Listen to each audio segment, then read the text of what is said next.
Hello, everyone. Welcome to DG360. I thought tonight we'd do something a little bit different for Star Citizen After Dark, which is here on our Twitch channel every Thursday night at 7 p.m. Eastern Standard Time. Get your butts over here for the live audience, which is amazing.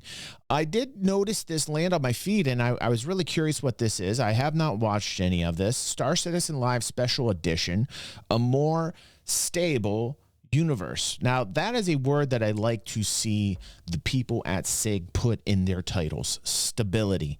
We have pounded the table here for 2 years about how the only thing that was really going to keep asses in seats with this project happens to be the fact that everybody's experience has to be a stable one.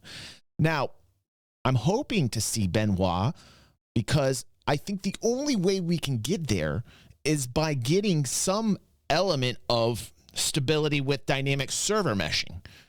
We got a charge here from Kudo with 31 amazing raiders. Thank you so much, Kudo. I hope you had a great stream. How was your stream? Thank you for that. I appreciate you very much, dude. Hope I pronounced your name correctly. We got a lot of followers here. We're going to watch the Star Citizen Live Special Edition, A More Stable Universe. Let's check it out. And thank you for all the follows, everyone. Welcome aboard to DG360. Hi there. We're back. Yes, take a moment and accept that this is my actual face. I apologize to any children and small animals that it may frighten. It's my parents' fault. So I've got a little bit of a speech here before we begin. Thank you, Stunner. Let's see if I can get through without messing up. Probably not. It's a new year. And those that have followed the project for a while can tell you that the first couple months of any year at CIG is a period of examination, of planning, and of taking those triumphs and lessons alike from the previous year and using them to chart an improved and refined way forward for the continuing development of Star Citizen and Squadron 42. So far, so good. And this year, we've set the focus of those efforts early with December's letter from the chairman, where CEO and founder of the company, Chris Roberts, stated his intention to evolve both the existing patch release cadence and the content within for Star Citizen away from the previous new feature-laden model and into a more content-driven and stability-focused endeavor. So, sitting here right now, what the hell does that really mean? Does it mean that we wave a magic wand and it all gets better in a single monthly patch like last week's 401? No, of course not. Does it mean holding patches back for 3, 4, 5 months at a time with no new content until there's a perfect release? Not quite, because we still need to make new stuff to feed the beast, and as many of you already know, while PTU and Tech Preview have their valuable and essential uses, they will still never reach the concurrency numbers of Live Alpha. And it is all too often the stresses of that high concurrency Live Alpha that ultimately reveal the true underlying sources of problems beneath for a project like this. I can tell you right off the bat, here's the commentary so far. They have been listening to the people really starting to get fed up with the overall experience. And they had a big break to listen to a lot of the people who have been just like, wow. Now, to be fair, we all knew they pushed out 4.0 sooner than they should have. And they did it because Christmas. They wanted to give us like at least what we were going to be seeing going into the new year with Pyro. I get it. I said there was going to be problems. I literally told everyone this is going to be buggy as hell and we are all going to be upset. Said that going into it. I was happy that they put the preview out. However, it has been mostly a giant turd for most of us. The experience being a little lackluster.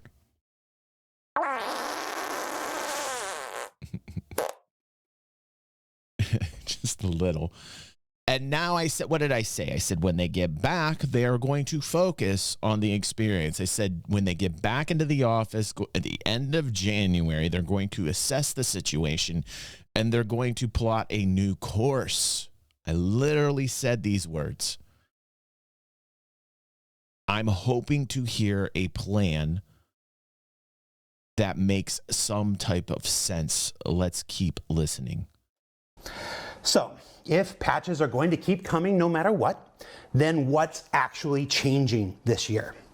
So like everything else in Star Citizen, I'm certain this too will continue to expand and mature as we move throughout the year.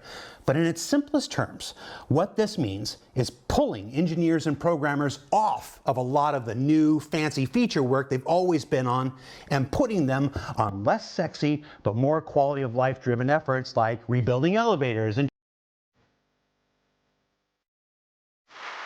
my eyes.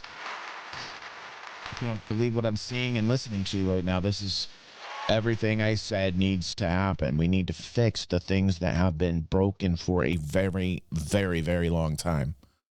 in transit to better work with the realities of server meshing.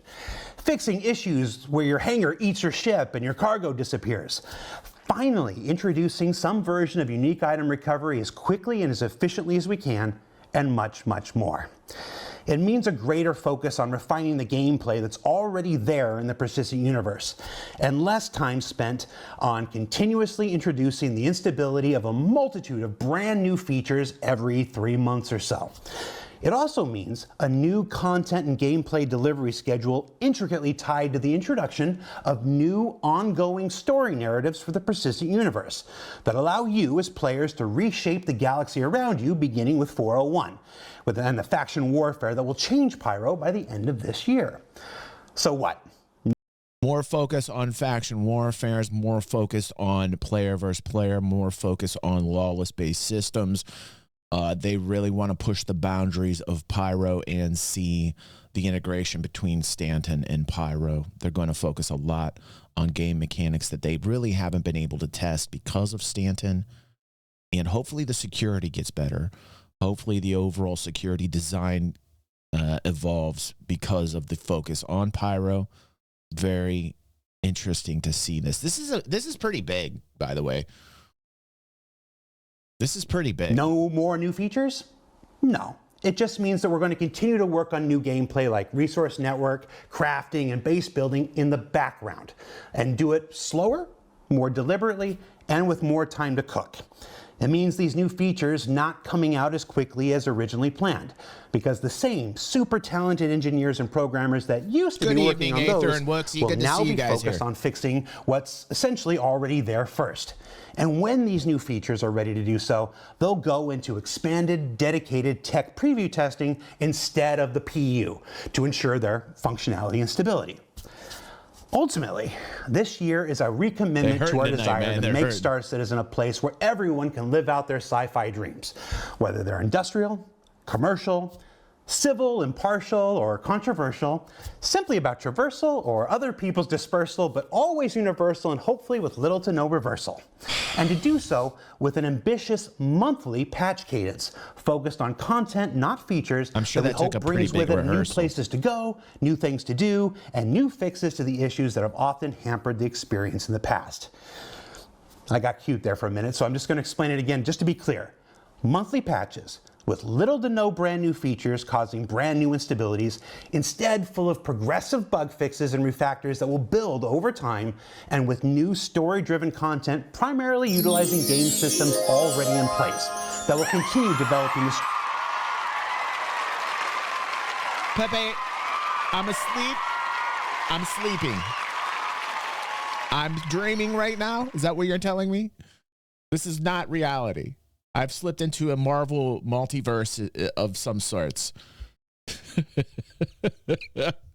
Stories of Stanton and Pyro and beyond, of factions and sandworms and science run amok and more, including new in-game adventures and discoveries along the way. And that last part is super relevant to you and me and our relationship, and why I'm talking so much right now. Quiet. That's not true. I've never needed a reason to talk this much.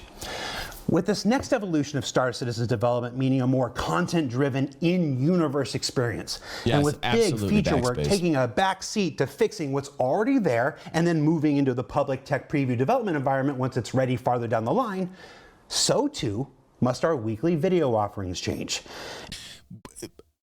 Everything they need to work on depends and hinges upon server tech. Like, if they want to offer people a more stable experience, then we need to talk about the server tech, because really that's where it begins and ends. So I'm kind of curious where this talk is going to go, because in order for for them to rectify a lot of the issues that we've all been having, especially in the realm of stability, you obviously have to talk about server tech. So I hope they've got somebody who knows what they're talking about with server tech right now with Jared. Who's sitting with Jared? And to preserve that discovery of new story. I won't be happy to unless it's evade Benoit. spoiling the outcome of new content, and to avoid doing 5 weeks of consecutive shows that all Did you just basically spoil me say as a Benoit? every engineer is working on Good, elevators good, in transit good. right now. We're making changes to the weekly ISC and Okay, SCL that's good. content and cadence. That's good to hear. So like everything else that continues to evolve and change as the year goes on, we'll be bringing Inside Star Citizen and Star Citizen Live together on Thursdays. Yeah, this is my first We're time going to be watching adding this. a new Behind the Ship series and alternating between them as the stories we want to tell each week demands. For instance, last week was BTS Right, Fortune Stunner, on right. Tuesday. This week, we're having Chief Technology Officer Benoit Beauséjour, who's sitting patiently to my right here on Beauséjour. SCL for an in-depth chat about 4.0 preview, why it was done and how it helped the project, how we used to work, how we're going to work going forward, answer questions about this new focus on stability going forward, and I've even pulled an extensive list of JIRAs that we're going to go over to find out what the heck is really going on with some of these persistent bugs. And then next week, you'll get another BTS show on the upcoming Super Hornet Mark II on Tuesday, and then an ISC on Thursday, where we'll dive deeper into what the content-driven side of this new initiative really means. We're going to recap the story so far and look at how the storylines of the Precision Universe will begin to take shape later this year. That was a mouthful and a half, man. How much script had to scroll up the screen there that Jared had to read for? That was finely crafted. We haven't even started yet. I almost missed my mouth. So like the recent cancellation of the Lunar New Year free flight was done to avoid further destabilizing the current Star Citizen experience for our players, this change to our programming will provide a multitude of benefits for our players and developers, allowing us to preserve the full experience of the content work for a proper in-game discovery by you, but just as importantly, letting the devs keep much of their focus, frankly, where we all think it should be, on making Star Citizen and Squadron 42 everything we all want it to be. And with fewer distractions by me, the guy they've all come to fear and dread whenever I walk over to their desk. Except you. You don't get to escape. You're mine. Okay, that was a little scary, but really, I would also like to talk about ship development team. Speaking of the John Crew puppet, I would like to talk about how we need to streamline the ship development in general and get ships to people who have bought them over 4, 5, 6 years ago and still do not have their ships. That's another thing I've been screaming most recently last week, but primarily for the past 3 years. So this is already nice because they're going to focus on stability, and I'm sure they're going to talk about server tech, but I'd also like to hear them talk about how they need to streamline their most important pipeline for revenue, ship sales, and how they need to streamline the process and bring more people into ship development teams so that they roll out the door and are playable. And ships that people have been waiting for, like the Nautilus or... well, we do know the Kraken, something's happening with the Kraken. We do know the Kraken should be soon. Okay, but there's plenty, the Crucible, Apollo, the list of ships, the Genesis, there's so many ships that people are waiting on.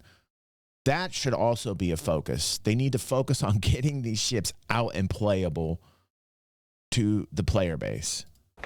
The BMM, right. Now, there will still be videos dedicated to the making of Star Citizen. They need to just fewer than before.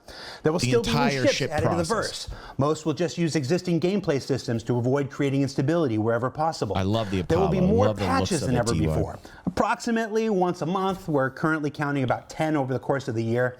Full of bug fixes and new story-driven content. And there's going to be fewer big-ticket features that we're used to in the past being introduced until things are shored up. In short, too late. It's going to be a very interesting year to be certain. And yeah, this is a lot of talk, to which I'm just going to say, yeah, this is a talk show. It's what we do on SCL. The ultimate proof of these efforts will be seen little by little, month after month, over the course of this entire year. And we hope you'll join us and continue to support us on this new adventure towards a more stable universe. So with that, I'm going to take a drink and we'll get started with the show proper. Roll the I mean, we have been talking about stability for years. It's actually quite refreshing that we've got this episode focusing on just this. So we need meat with the potatoes. You know what I mean? cue card. Meat with the potatoes, Jared.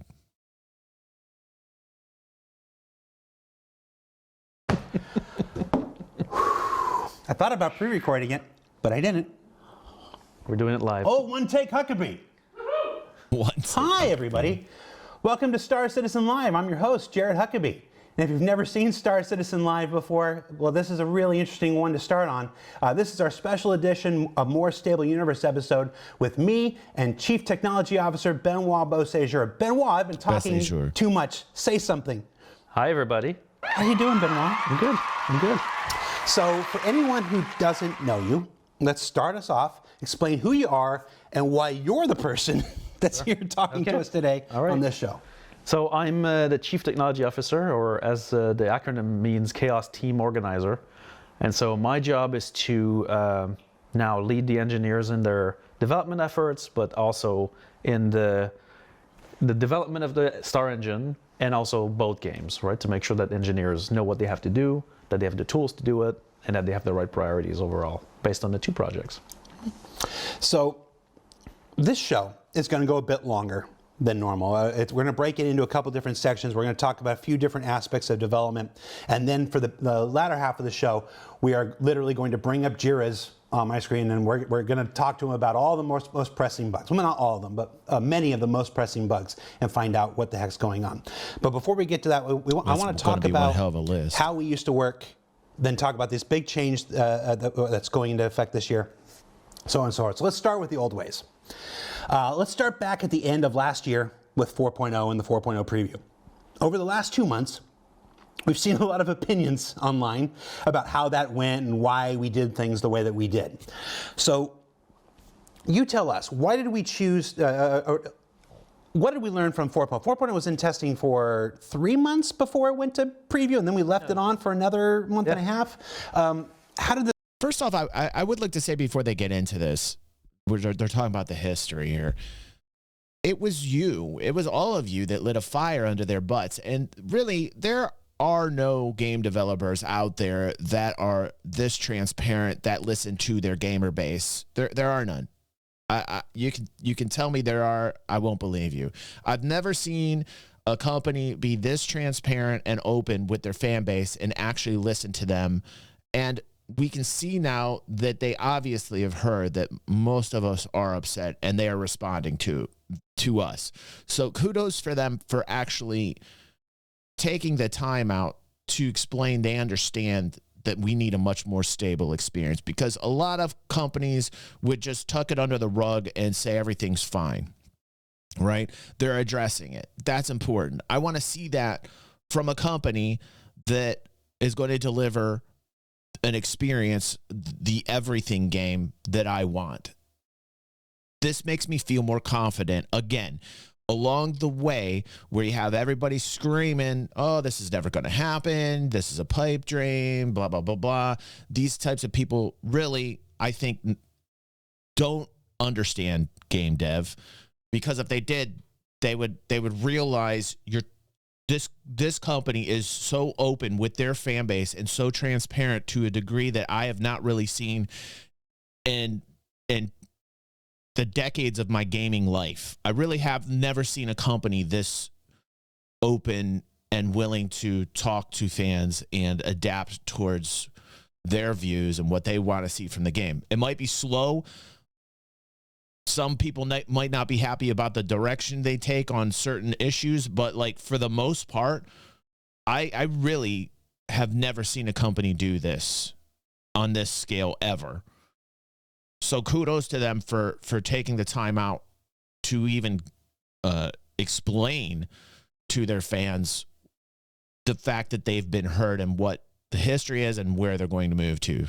Let's keep going. this process go? Well, so during the development of 4.0, there was a lot of new technology coming on, right? So it's a major patch that changes a lot of the fundamentals. Obviously, throughout the year, we've been developing server meshing. We've done tech previews on server meshing.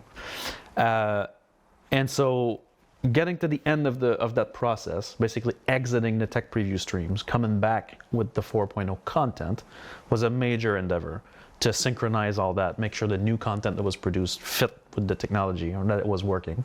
Even results that we got with the 3.24 release, for example, were completely, obscured by the new content, right?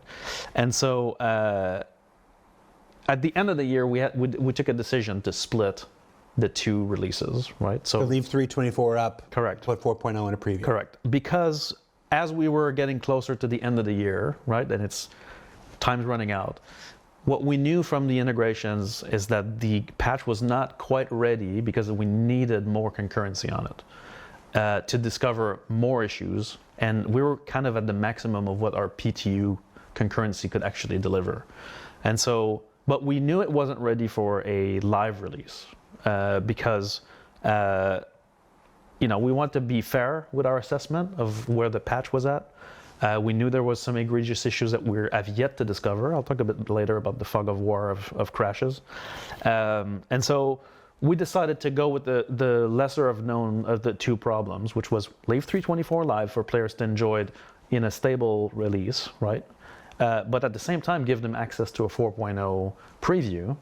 Now, since we had taken the decisions months ago that the 4.0 patch was going to be a full wipe, that gave us the ability to basically preview the patch, but allowing you guys to keep your persistent progress in the preview as we move up to, at some point, bring 4.0 on the live environment. So overall, I think that was a very difficult decision to do this option for us, but I think it was the best for the project because it allowed us to de-risk a little bit the .0 initial release, which had a lot of issues even during the preview. A lot of the skeleton crew teams worked throughout the break to actually document, hotfix some of those issues as well, and help players that got into weird situations, and start the ball rolling for the year with already important fixes to the underlying technology. So, two follow-up questions to what you just said. You said that the clock was ticking. Yeah. What clock? Well, there was pressure to get it out the door before Christmas in hopes of gaining more sales, I would imagine, is what was happening under the covers, although I don't think Benoit is going to say it like that. People wanted that grandiose feel going through the wormhole, the experience, going into Pyro. It was there. Everybody was saying it wasn't going to happen. I told people, hey, it's going to probably happen. It's probably going to drop around Christmas. It did in this preview format. Did 4.0 have to go out before December? That itself is a decision that was questioned by many people, internally and externally. What is this clock you were talking about? Well, in this case, it's like our project is different from other game projects in that we need to release the code at some point to be able to move on to bigger projects. And the PTU is a great process for us, but it does have its limits. At some point, we gain nothing from additional PTU builds because things function well at that level of concurrency, and we need way more concurrency to go up. Even when we plan patches, we know at which moments in the PTU will have concurrency, and we try to maximize those. For 4.0, we kind of ran out of gas of attention, and so we needed to get this additional hump over the edge to get the technology out, bigger concurrency, and the ability to fix it in order to then plan for the release. So you said things run well. Not everything was running well, but it's what we've said before. It's what I said at the beginning of the show. Sometimes you can't find those underlying problems that are causing it to run less than well until you get that concurrency up. Right. So to that end, wouldn't it have made more sense to just take 3.24 down and force everybody into 4.0 like we've done every other December in the past? Right, that was our typical decision. Typically, was to just go for it. Right. In this case, I think it shows a change of mentality, which is that we're trying to respect our live environment a bit more, and so the decision was taken. Translation, we want better experiences for the live because the majority of the gaming population plays the live. Therefore, when it goes to live, it almost has to be a gold standard. The same way the ships are released. You know, like they really are going to have to be careful about how they're releasing their live PU to the gamer base. Because that's the general conception of players and what you're going to see on YouTube. Content creators are going to take it from the live. Yes, they'll give us the leaks. Yes, they'll give us the news that's happening in the PTU. But the PU is the general consensus. It's, 85% of the people are playing the live version, and they realize we have to make the live version stable. We have to make it the best play experience possible. Otherwise, we are wasting our time on this rinse, wash, repeat ship sales model. They're starting to realize it. It's starting to sink in that they can only go so long with this rinse, wash, repeat ship sales. You know, people are going to eventually get strung out. You can only introduce so many ships until the people who have been around the longest say, all right, how about stability? How about give us an experience that we want? It's starting to run out. The well is getting dry. They need to make the live PU experience more stable. They get it. They've heard the voices. They've listened to you. This is pretty monumental. This is a big deal. And to just allow players to keep playing 324 as even a fallback, or it's the well is getting dry. Good question, Coob. He says, how is the well getting dry? January was another record funding month. You'll start to see revenues there. You started to see them peak. Okay. Now, the death of Star Citizen was overly exaggerated by many Star Citizen content creators out there who are telling you the numbers were going to be devastating. And watch out, 2024 is going to be nowhere near the numbers that we had in 2022 and 2023. And you heard all that clickety clack, right? And I told you, nah, they'll probably just plateau. They'll probably just plateau or go down a little bit. And I was wondering, I said, maybe it'll be like 2022's numbers. Maybe it'll be like, and what happened? They kind of plateaued a little bit. So when Cube is saying, how is the well getting dry, DG? January was another record funding month. I think what will happen, and I'm speculating here, but I'm going out based upon me following these financials for 7+ years, is I think you will start to see a plateau in sales. I really thought, I think that what we're going to get into is a plateau and a contraction period. And again, that's speculation, right? I think they're trying to get ahead of the curve here. So, when their team starts to say, hey, we want to focus more on the experience, I think they are seeing in the numbers this plateau, this future plateau and this contraction, right? So they know that they can't keep doing the same thing that they've always done. They have to focus on the live. They have to focus on the player experience. They have to. That will boost from the back end the ambition and the desire for people to buy more ships. If people are having better experiences, the old veterans like myself, like Coob, like half the people in this room are going to be like, wow, I'm actually having better experiences. I'm going to buy more ships. They have to reignite the base again. They have to reignite. They can't keep rinse, wash, repeating because they only have so much market share. They can only bring in so many new people, and they're exhausting themselves on this strategy, and they're changing it. They're not just doing this because the fans are saying, hey, we're having terrible experiences. They are. That's partially it. But it's also driven by their projections in the numbers and where they expect they want to be coming out like Q3 of this year. They don't want to be behind. At the back half of 2025, they want their numbers healthy. So they're trying to restructure in a way that makes a lot of sense to me. It makes a lot of sense as a business. This is a very smart move. As their primary play environment. But I want to hear the meat with the potatoes. While you could jump on the preview experiment and then just see, try the new content out, but then always have your stable experience to go back to. By the way, Hugh, But you're realistically, awesome. Sure. You're a gentleman, bro. For the next couple of hours, you're going to get a lot of questions. I know, sure. who in their right mind was going to log into 324 with 4.0 sitting right there? Like who drives up to Disney? Aether says, I'm not sure it's that way around. I think the money will be lower because they're working on stability.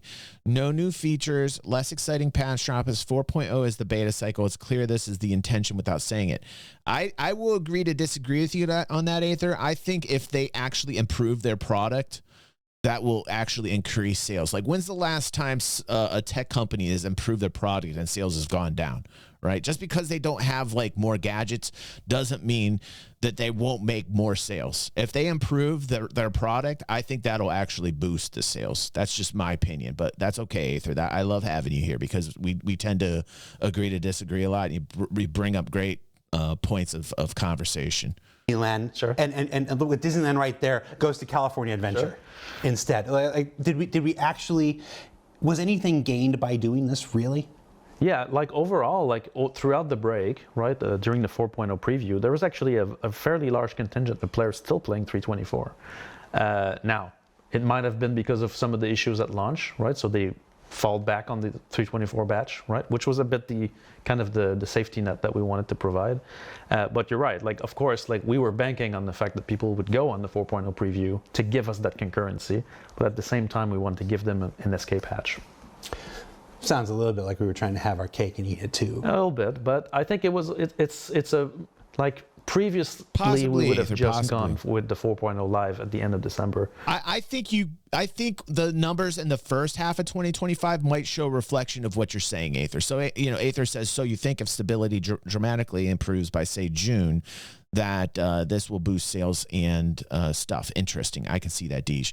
Yeah, I think, though, that in the first half, because they're going to focus on this, if they do this, and there is first off, we got to take their word for it that they're actually going to focus on the stability and fix these issues. I'm not quite certain that that's actually going to happen. Let's be real.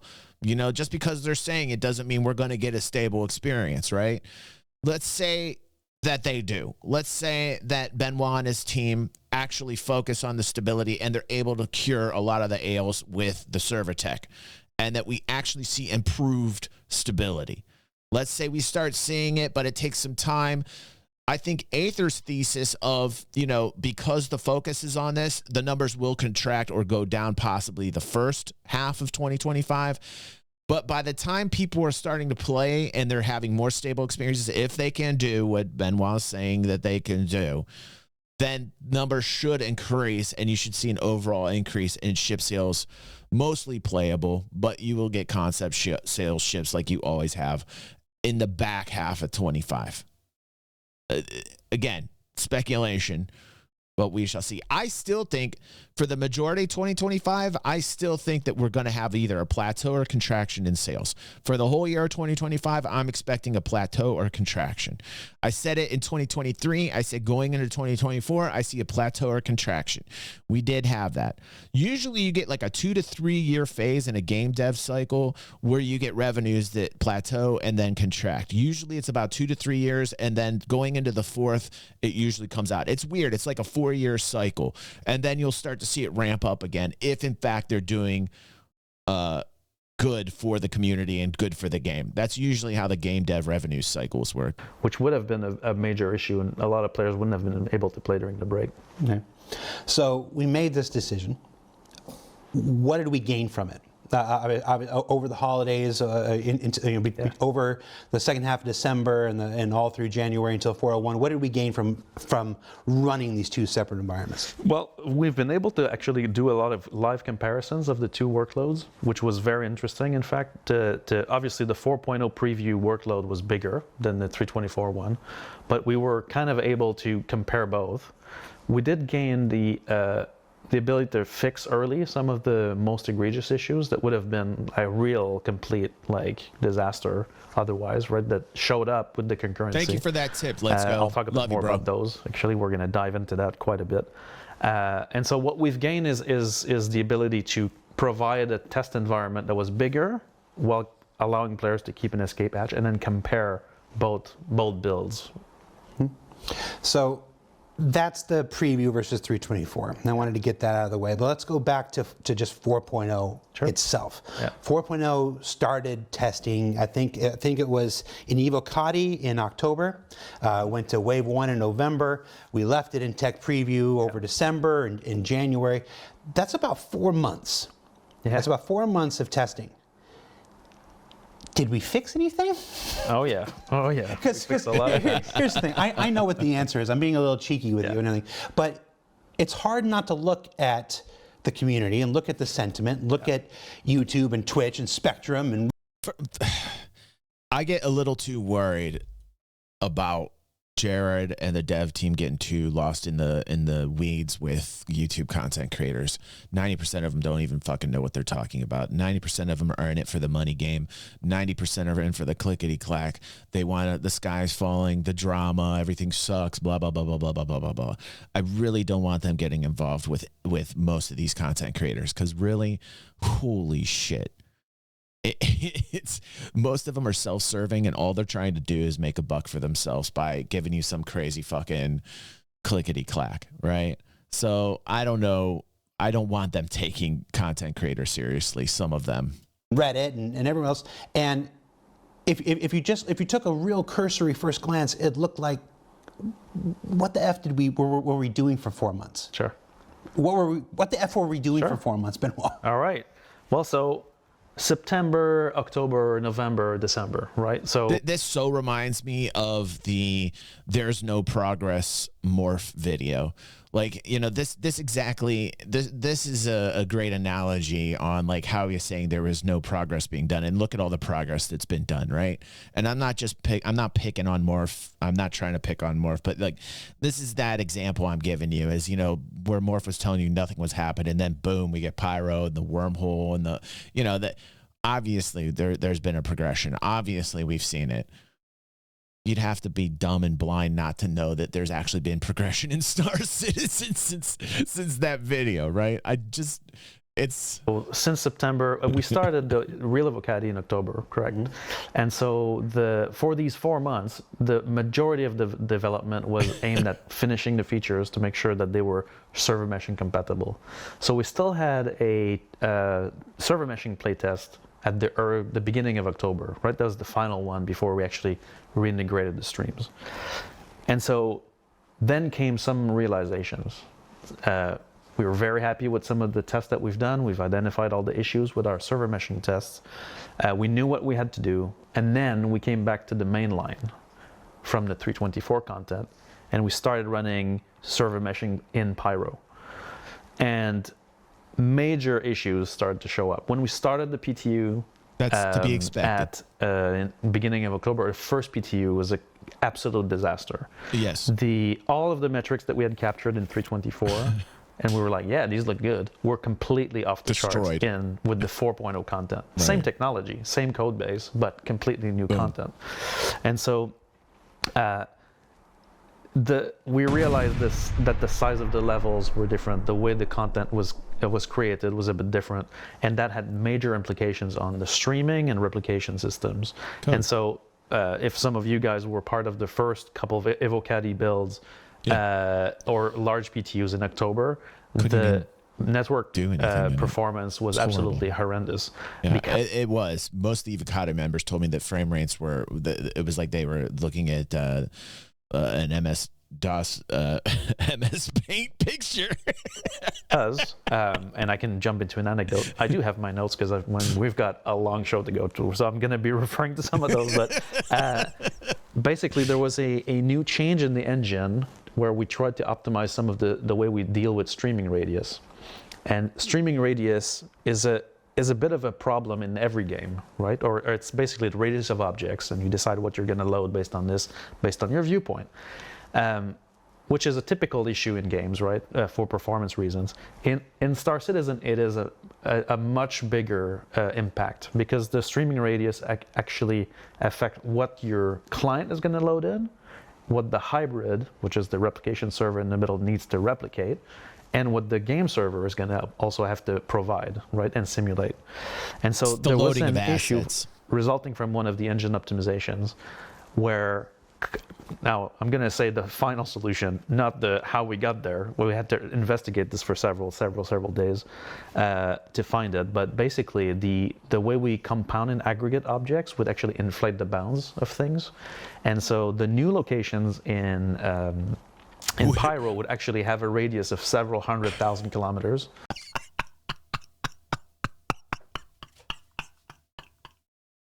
Oof. Oof. That might cause a little bit of lag. And so basically what the result was every game client in Pyro was basically binding a very large part of the environment. And that created the work on the hybrid service, which needs to replicate this data upwards of 15 to 20 megabits per client. Memory across. usage probably was through the Megabits, roof. yeah, which is, in the case of our messaging, is substantial. And so obviously in those cases, interaction lag up the wazoo, nothing was functional. And so we lost several amounts of times there, but we learned a couple of lessons which are going to inform some of the changes we'll be doing this year. But so that was the beginning of the 4.0 journey, right? Mm-hmm. The first build, where we were coming in confident from our tests, first PTU, what's going on, right? And so it's another thing that couldn't be discovered until scaled up. Correct. And then, well, in this case, it's a combination of scale and content, right? With the content scaled up. Yeah, well, in this case, it's literally scaled up, which caused the streaming problem, right? So that's a quick anecdote. What else we've been doing on starting from there was we've established our player counts for launch, right? So from the testing, we decided to shoot for a 500 player shard with basically a 500 what we call soft cap and 600 player cap, which gives us some flexibility in matchmaking players on and off. That number felt good for several reasons: performance, but also and headroom, but also the kind of the ability for the game itself to support that amount of players. So the amount, I've talked about this before in some of my server meshing reports, but the amount of gateways we have for hangars. How many hangar holes are there around stations, right, for you to be able to get out without a big queue, things like that. With more players right now, the game wouldn't support it properly. So that was we've established those numbers. Hola, architect. And then Good the to team see you. set up to finalize the latest elements that we've identified during the test to launch. So I've talked about network bind optimizations before, so that had to be completed. So this was a full, solid month of work to keep optimizing the network bind so that we stopped having these quick stalls. Mm-hmm. That was a very large one.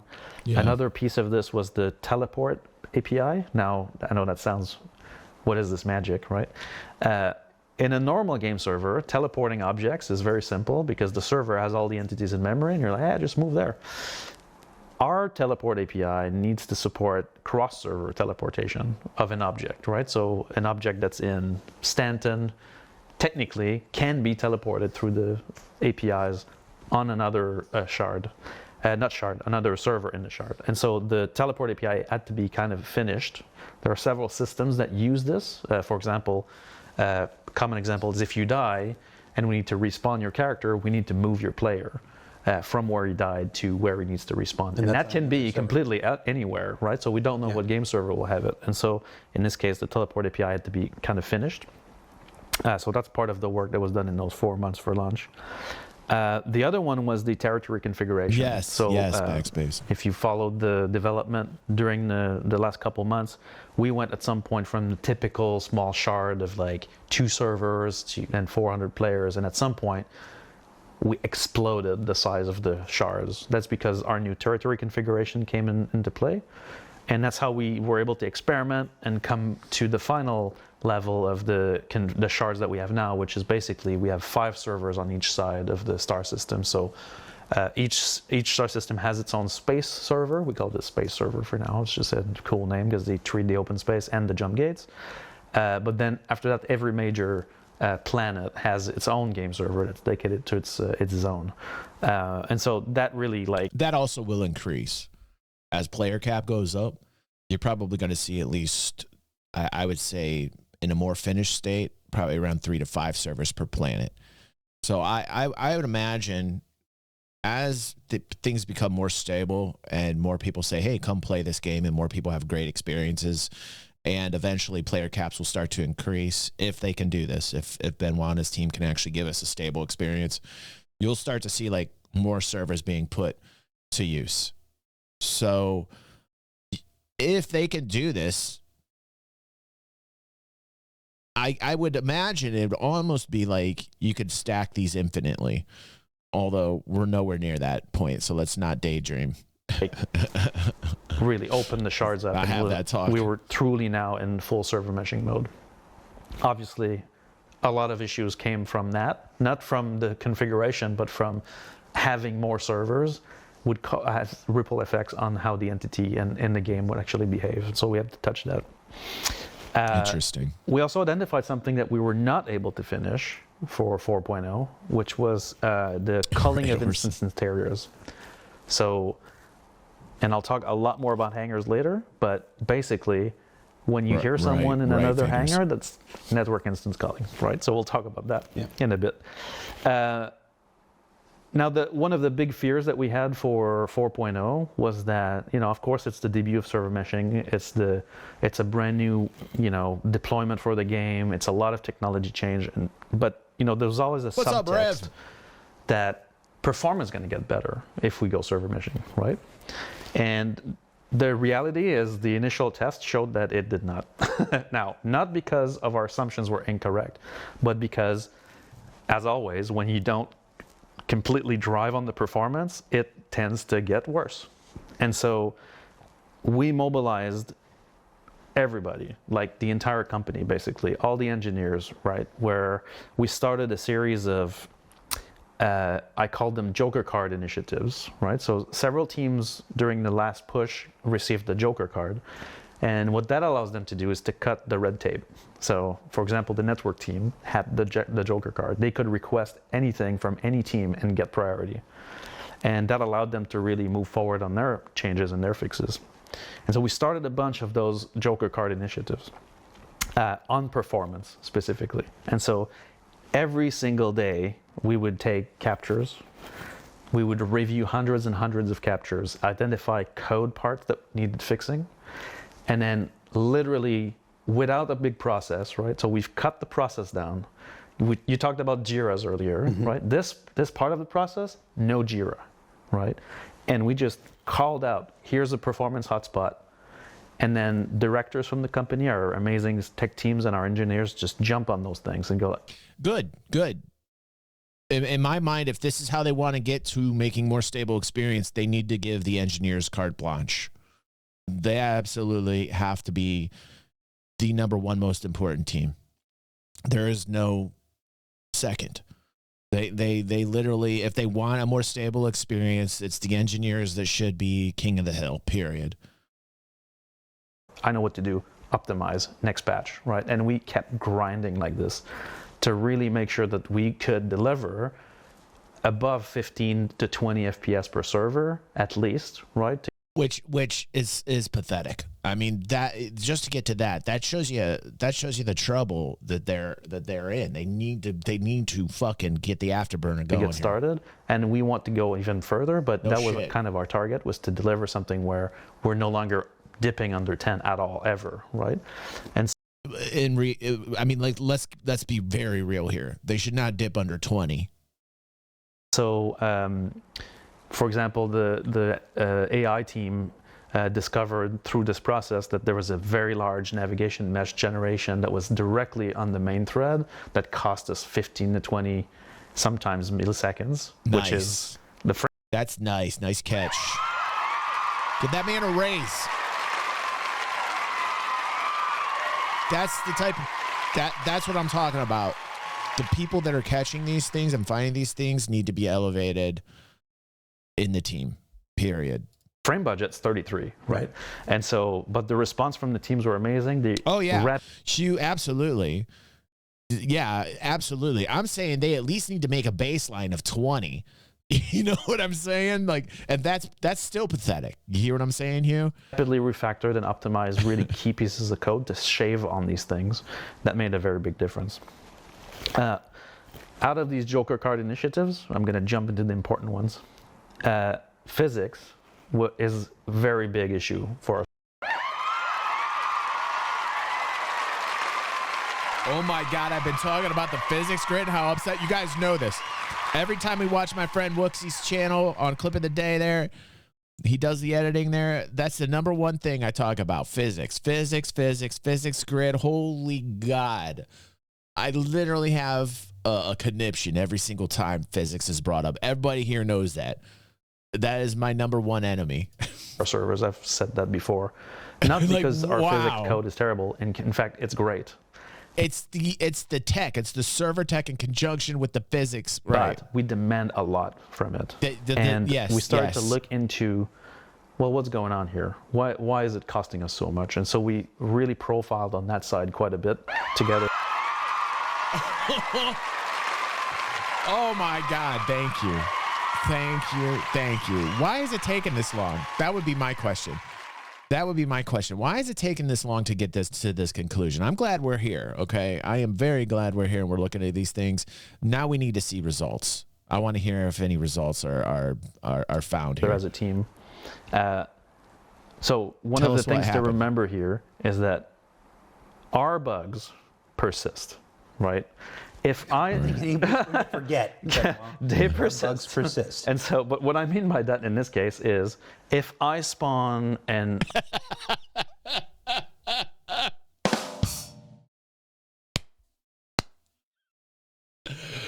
Jared is a man of the people, dude. This is why I don't get why people throw so much salt at Jared, man. Like Jared's feeling the fans, dude. Like that is the best. I don't get why Jared gets so much hate, dude. I always feel like he's in the corner of the everyday fan, man. I really do, dude. If I spawn an object intersecting with this desk, right, in any other game, when the map reloads, these objects are no longer colliding and we're good, right? In Star Citizen, those things will stay in complete intersection in the database and in the shard and in its persistence forever, right? And the physics code tries to solve this, right? And that's what's costing us performance in big parts, right? And so we started this Joker card initiative that we call the Physics Expensive Event Resolution. And so it's about the physics engine detecting these things, which it already did, but now raising it for resolution, saying, I need a solve for this. And so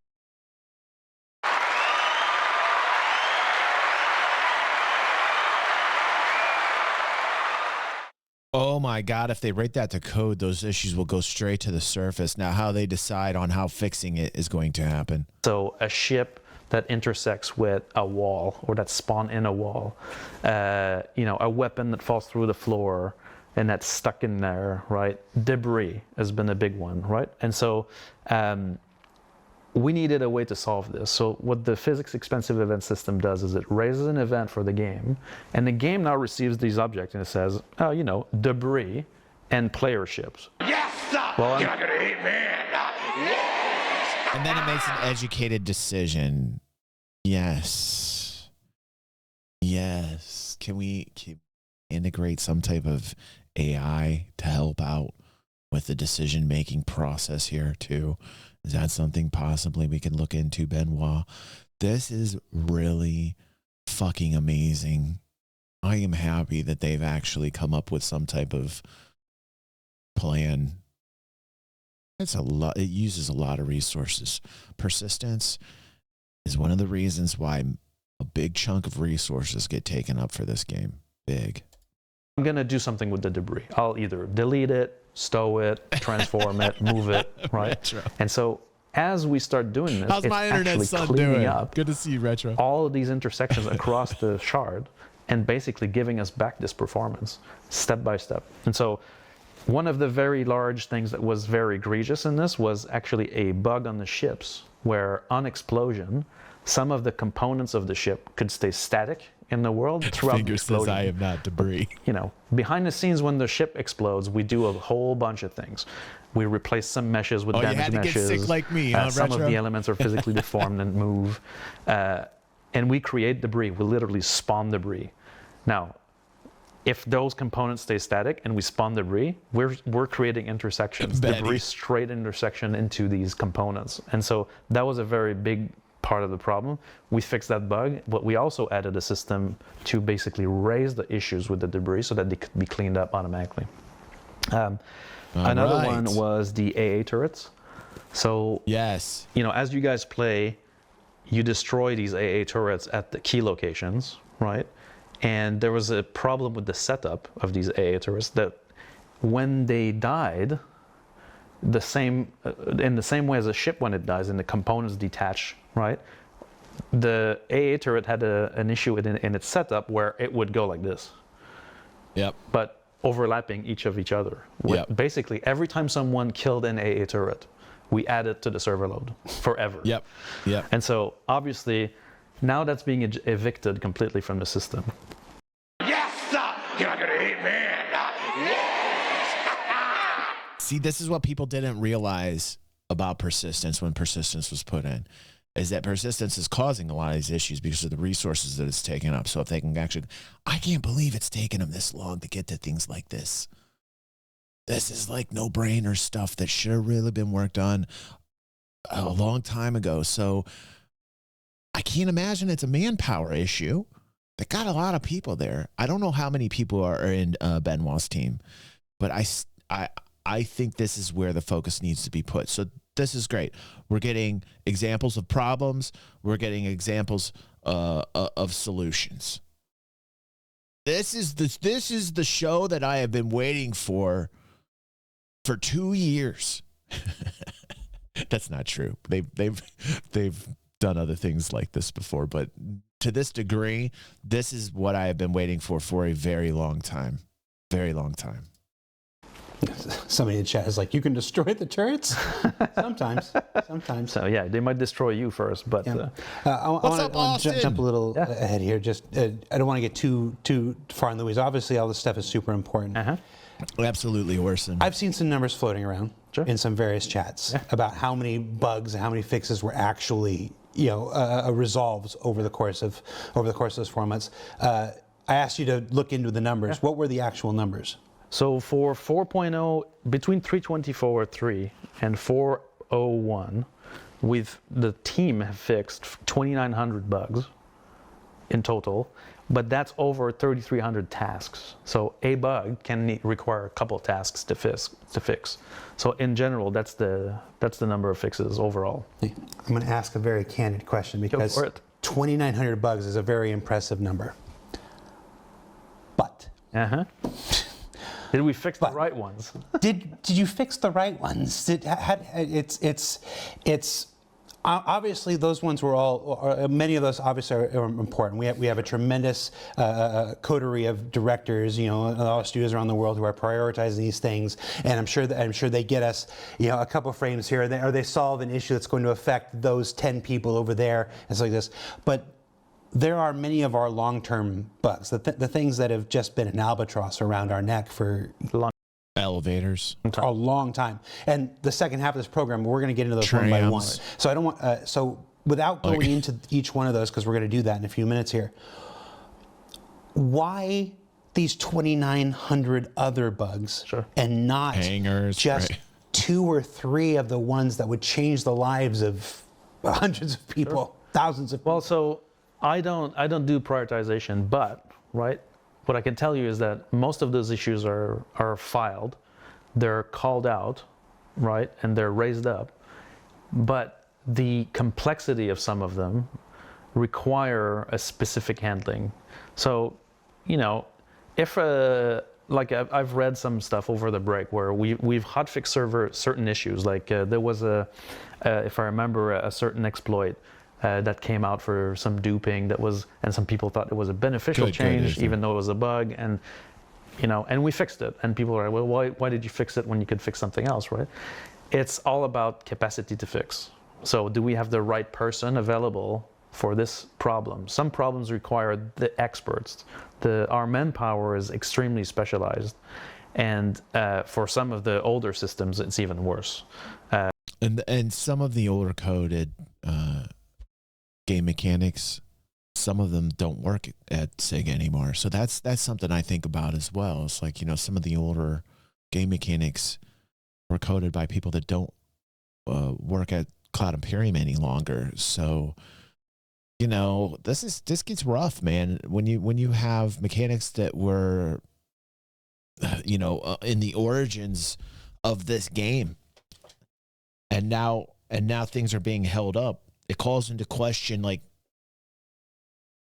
how are we fixing this? Who do we need to get it done correctly? You know, I call those the sandworm kind of feature, where basically I've called them out before, but ATC, ASOP terminal, hangars, and transit are 4 of the systems that are always, oh, I'm just going to do a quick change. Never happens. Never a quick change in those systems, right? Yeah. And so... I want to jump in here. Yeah. Uno Mas in Twitch chat is yelling in all capital letters, "You are the experts!" True. One of the things that... I love that Benoit says true. If you watch any of our programs over the years, I've been doing this for a decade here now, is that not everybody works on everything. Sure. Not everything, Kian is great at this, doesn't know crap about that. Paul is wonderful at this, would be as lost as I would be tackling this other thing. There are a finite number of experts that are available on any one thing. And like we talked the last time you were here, the folks who made ATC aren't here anymore. So ATC has been one of those features that had rotted, and there was always there's this terrible Sophie's choice, and we have a section about how these choices are made here, where it's like, okay, we can take someone like Kian or someone like Paul or whatever and put them on this, but they're going to be on this for 5 months because they've got to start from scratch. Right. Whereas they could fix 15 or 20 other issues in that same time. Right. And you're like, well, and this constant calculus of, is that one worth the weight of those 20s? And it's not a situation I envy you or anybody else. You said you don't make the prioritization. Right. You're in these conversations along with everybody else. Yes. You mean you don't make them alone? You're not the sole person who gets to decide. Yes. And so like this, it's like many things are done in a committee because everybody's got their perspective, everybody's got their priorities, everybody's got their idea of what they think is the most important. Right. I've been in chats where Chris will say this is the most important, and Aaron will say this is the most important, and Jens will say this is the most important. And you're like, well, no, this is the most important. And we have the same conversation that the backers have, just 3 weeks earlier is usually what I say. So and this is also a manpower issue and how they're going to deploy people in terms of the work that they need to get where the focus needs to be. That's why they're bringing everybody to Manchester. That's why they've kind of centralized base of operations in Manchester. They're bringing people over to Manchester. They're really kind of centralizing on the people that are the most important people and getting these people to communicate with others that are also important people. I've seen that in the past year and a half. I've actually seen like a centralization to the point where they're actually starting to get a little bit more smooth on the workflow.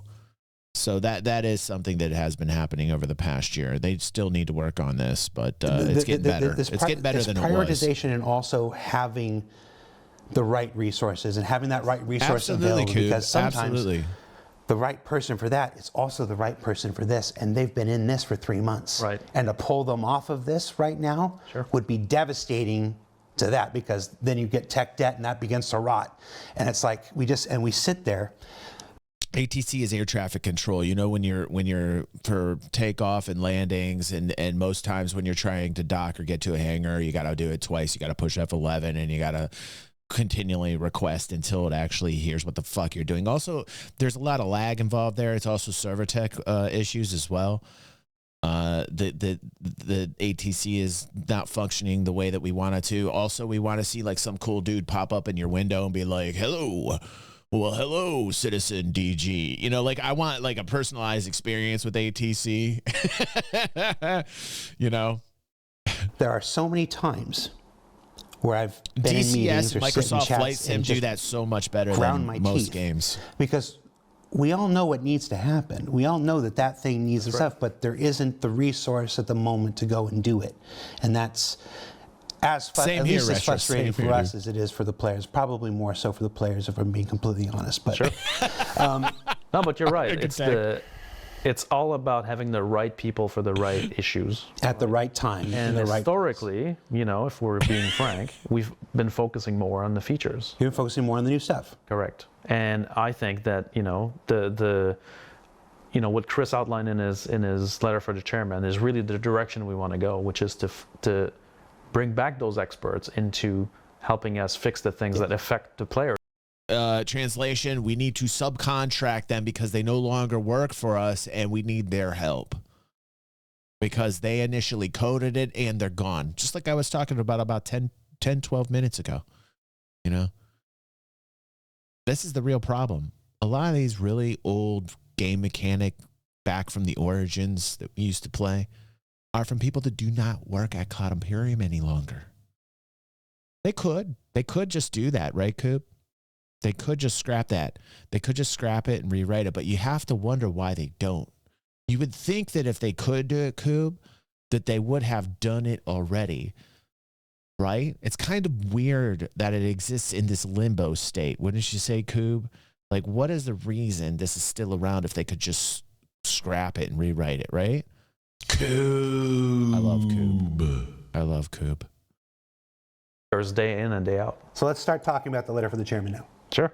Whoa, what's up, Keck? Dude, you're awesome, bro. You're awesome. Next time, it's gonna be glass.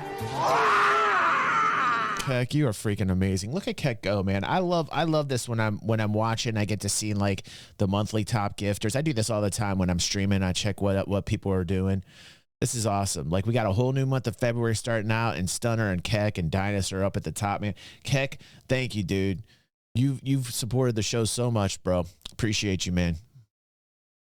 So in December, Chris published a letter from the chairman that would set the direction for our entire 2025. I did a big thing at the beginning about this, and what I'm going to ask you for your version of this, I want to read specifically a few words that were from that letter. As we jump into the new year, our primary focus across our Star Citizen teams is clear: improving playability. Our drive for playability surrounds three critical areas: performance, stability, and content. No features. Oh, man, this is so refreshing. This is so good to hear. This is so amazing. We're only 40 minutes into this, my God. Oh my God.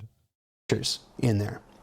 We understand that the live environment must be far more reliable and consistent, and we are determined to deliver on this.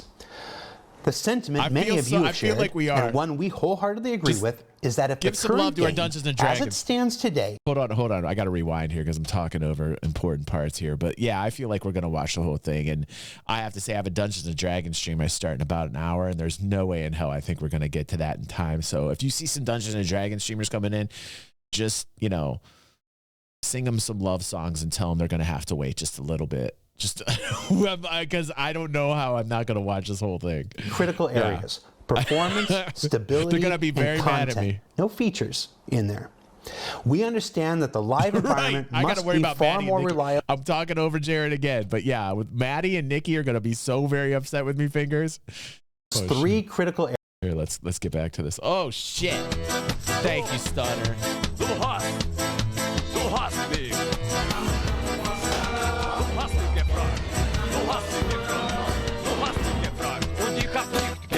I mixed some Stunner in with some polka. I liked it, dude.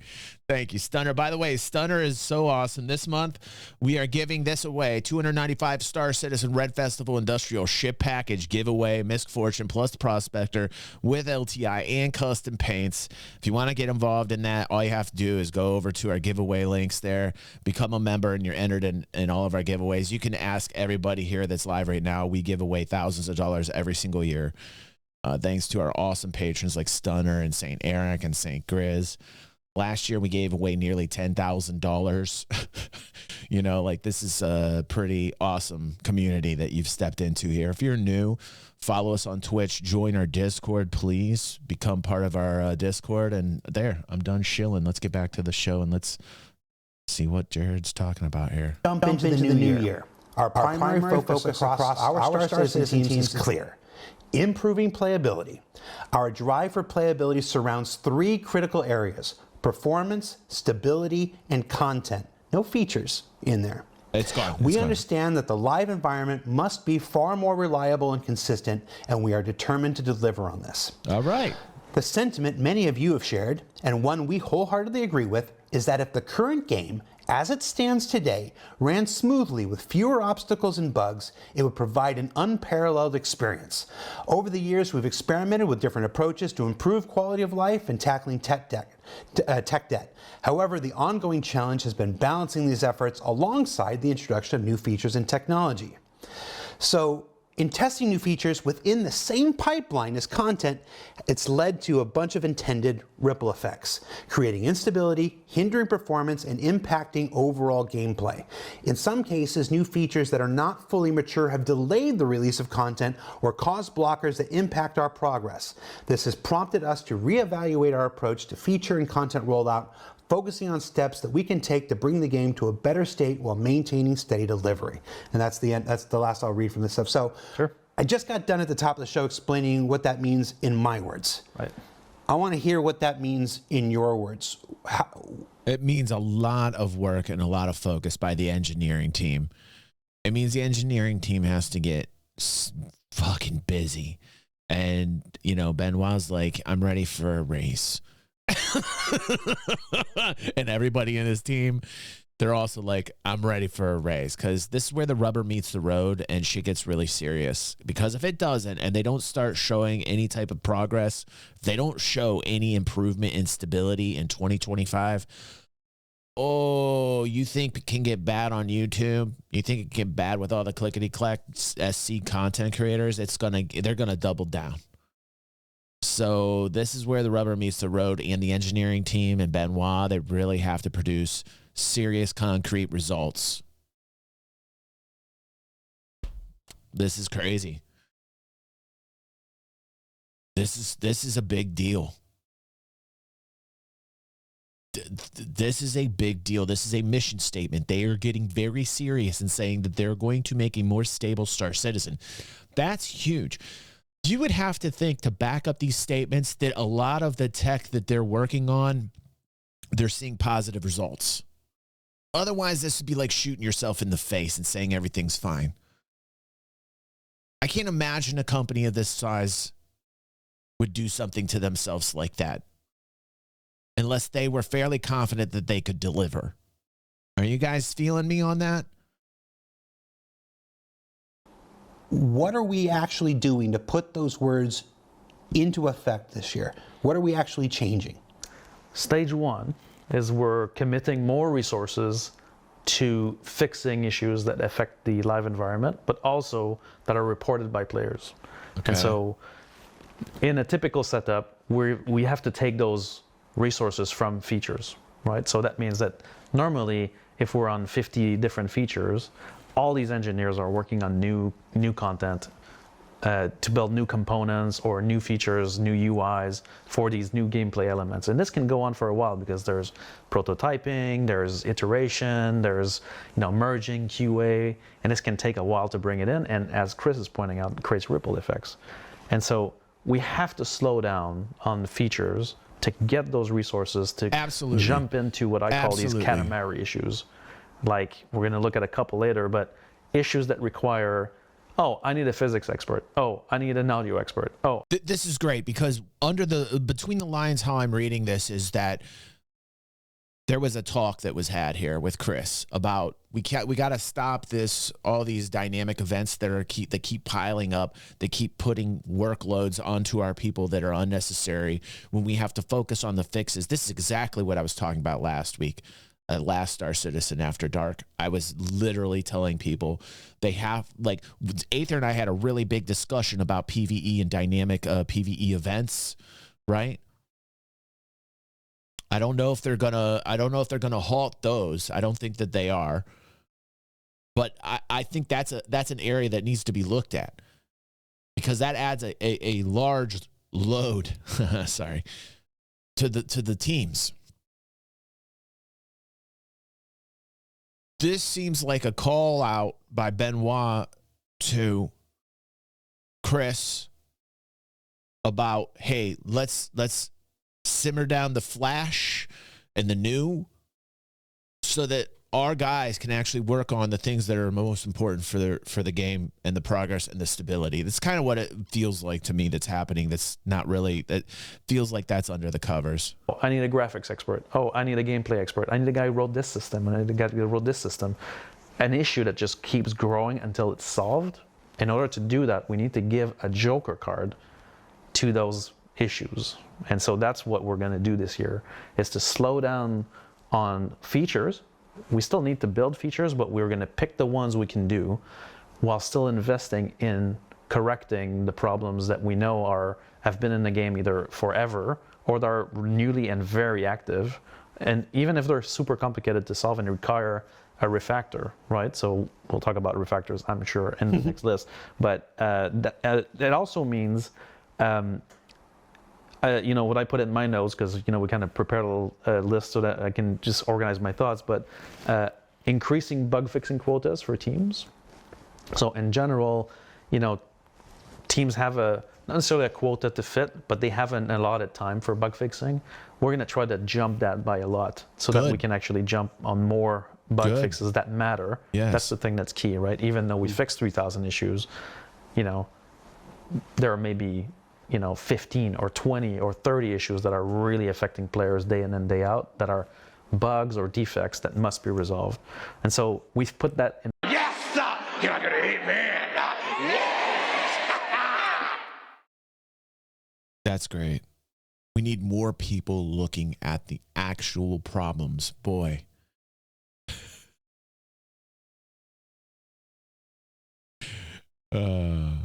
It feels like a lot of common sense is being introduced to the workflow of Cloud Imperium. It's pretty interesting what's happening in the rank and file here. In a list called the directors list. So every director has a chance to basically flag an issue in their domain and say, I'm going to need a Joker card for this issue, and it needs to be solved, right? And so that list is also going to transform itself into a release criteria. So yeah, right. Typically when we do PTU, we're going through these waves, right? The process at which we go to the next wave is always a bit, it looks good. We look at metrics, we look at disconnects and stability in general, but we don't necessarily look at quality of the game specifically because we're in development, and so it's always been a bit different for us. But I think that we need to change this process for us to move away from being an alpha game. We need to start moving away from Whoa, yes. This is why I've loved Benoit from the very beginning. Ever since I've listened to this man speak, he speaks very common sense things, man. I like that he's in charge now. I like what I'm hearing. This is so refreshing. I just had to rewind this so that I can actually hear this again. It's like music to my ears. Move away from being an alpha game. We need to start moving away from the word constant development. In order to do that, we need to professionalize our criteria for launch. And that means that directors list need to go down. It needs to get the solves that it needs. And those become criteria to move forward. Now, we're going to have to make decisions because we cannot fix everything out at the same time. Again, it's a question of resources. But the goal is to make a significant dent in that list, even if it keeps going up there. Benoit is the new Chris Roberts. Like the reins has hand over. The reins are being handed over to Benoit. Like, Chris has gotten to the point where he's done his razzmatazz, he's done his sales, he's done everything he needs to do to get this, going. And I feel like he's like, here you go, Benoit. And now Benoit is taking much more of a lead, and the reins are now being handed over to Benoit. Benoit is putting the lay of the law down, and he's like, listen, these are the things that we're going to have to do. We need to, stop acting like we're an alpha, because we want to get away from the whole alpha discussion. Yes, sir. You're not gonna hate me. Yes. Hey, we need more people to look at bugs. Yes, sir. You're not gonna hate me. Yes. I'm a human, what I gotta do to get it through to you? I'm superhuman, innovative, and I made a rubber so that anything you say is ricocheting off of me and it'll glue to you. Thank you, Gator. Thank you, Gator.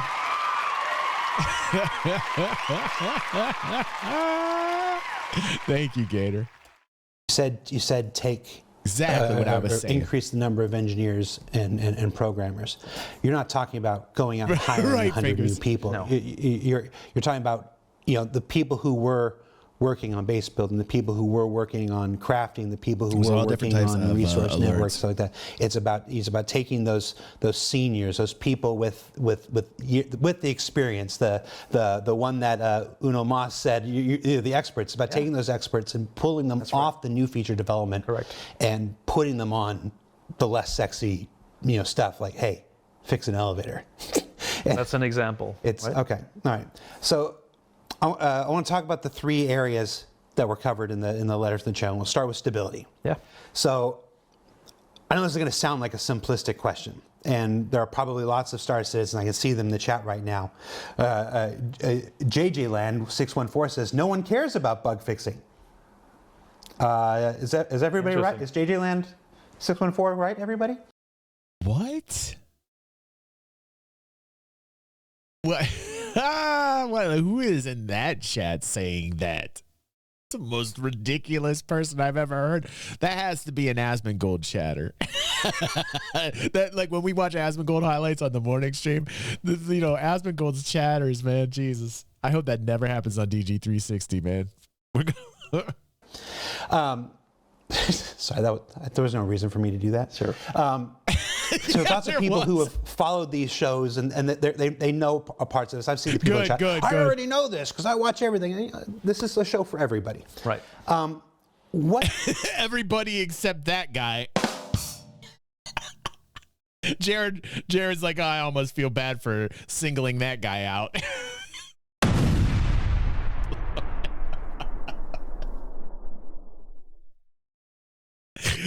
Oh, shit, that's hilarious. What does working on stability really mean?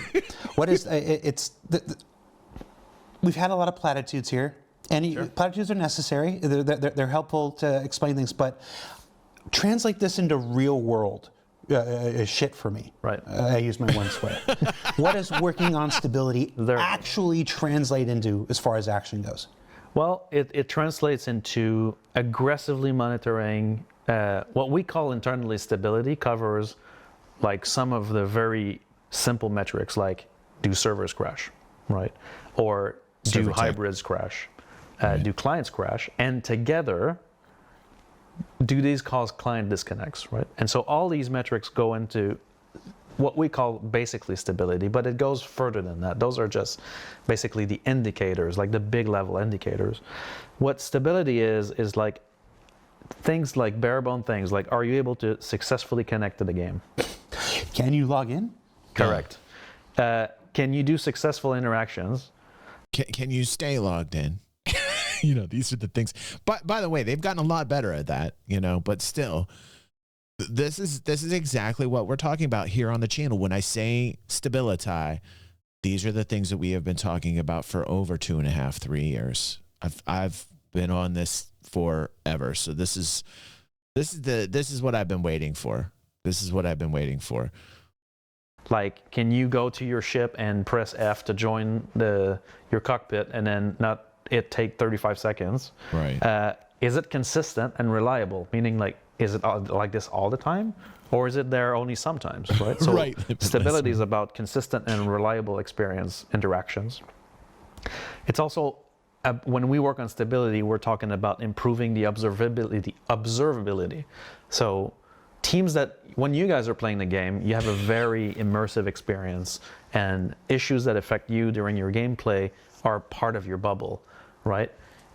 We need to be able to see those issues from the outside. So from the server side, from the cloud environment side, and so improving observability gives us that, because there are many systems in the game that have not been instrumented to be observed, right? And so sometimes, some older systems, I'm not gonna name ATC, are gonna have like some hiccups that we can't even see, but players report to us, and then we have to investigate, but we need more observability. So that's working on stability is part of that.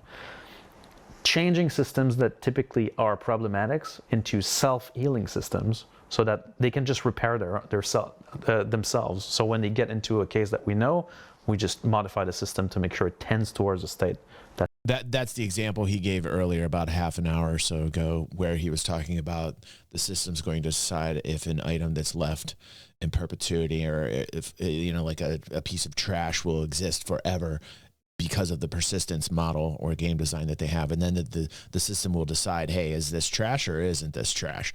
And then it will actually dispose of it and take that load off of the server. So that definitely is a very good example of how things can become more stable. In fact, that is a big issue. That will free up a lot of resources that will help all of us have a more stable experience. That's huge. That is actually quite huge, because that in itself is causing the load. This whole idea of having persistence in a video game, I mean, it's been around for a very long time, but it's never really been done on this scale. It's one of the reasons I get so upset when people go against Star Citizen, because they think it's this big buggy mess and they don't really understand what's being worked on. They don't understand the actual scale of Star Citizen. That's functional. And the observability comes into play to make sure that it does function. Working on stability also means establishing budgets. So budgets for errors, budgets for performance. And so that affects everybody in the company. But if we talk purely on stability, it's all about, A, is the content that we've produced here or the feature we've produced here using too much resources, whether it's CPU, GPU, server calls, bandwidth, storage, networking.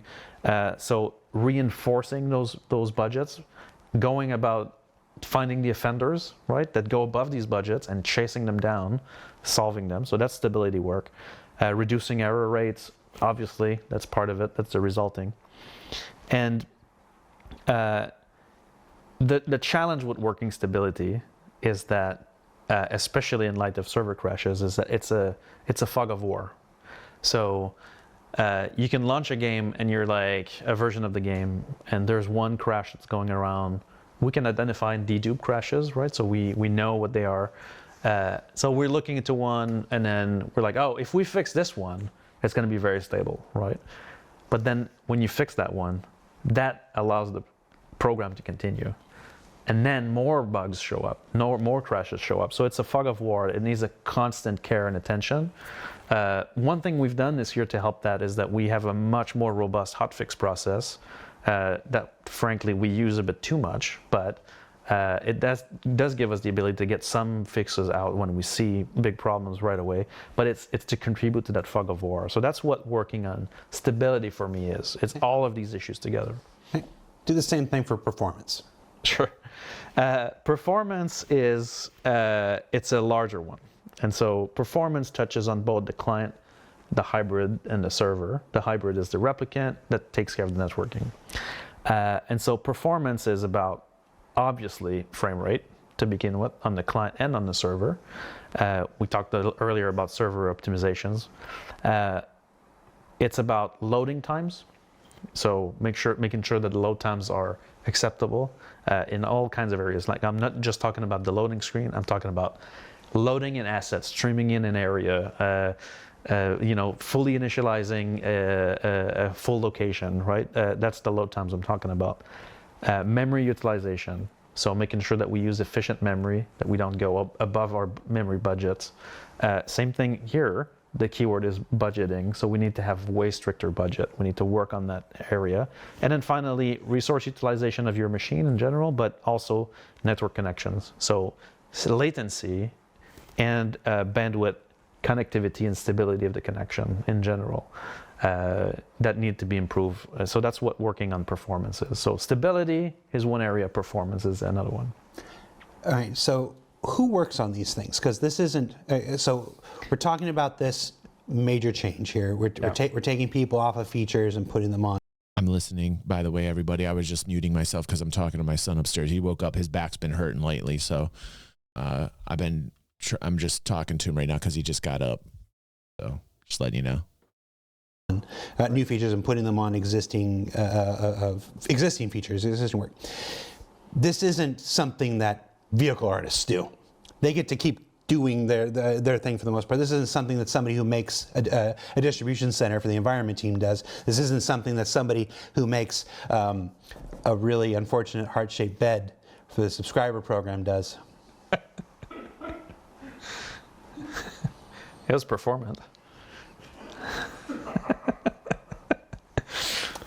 Who's the person who's actually who are the people that are actually doing this work? Who's changing to do this stuff? So it's again engineering, right? That has a large focus on stability and performance, but it's also, you know, we have a team, an online team that takes care of what we call site reliability. So these guys are definitely the first watchers of all these metrics, and these guys will call out issues that we need to solve, right? And then they will loop in engineers, and so that's the core of the people working on this. But I kind of want to push back on what you just said about like, oh, the guys on the ship team don't have to do performance, right? Which I think that it, you know, sometimes the way things are made in the game have a very big impact on performance, right? You know, I can give examples, but like areas of levels that are created with hundreds of entities, right? Instead of using like a bare minimum, or there's techniques to use work, group merging certain.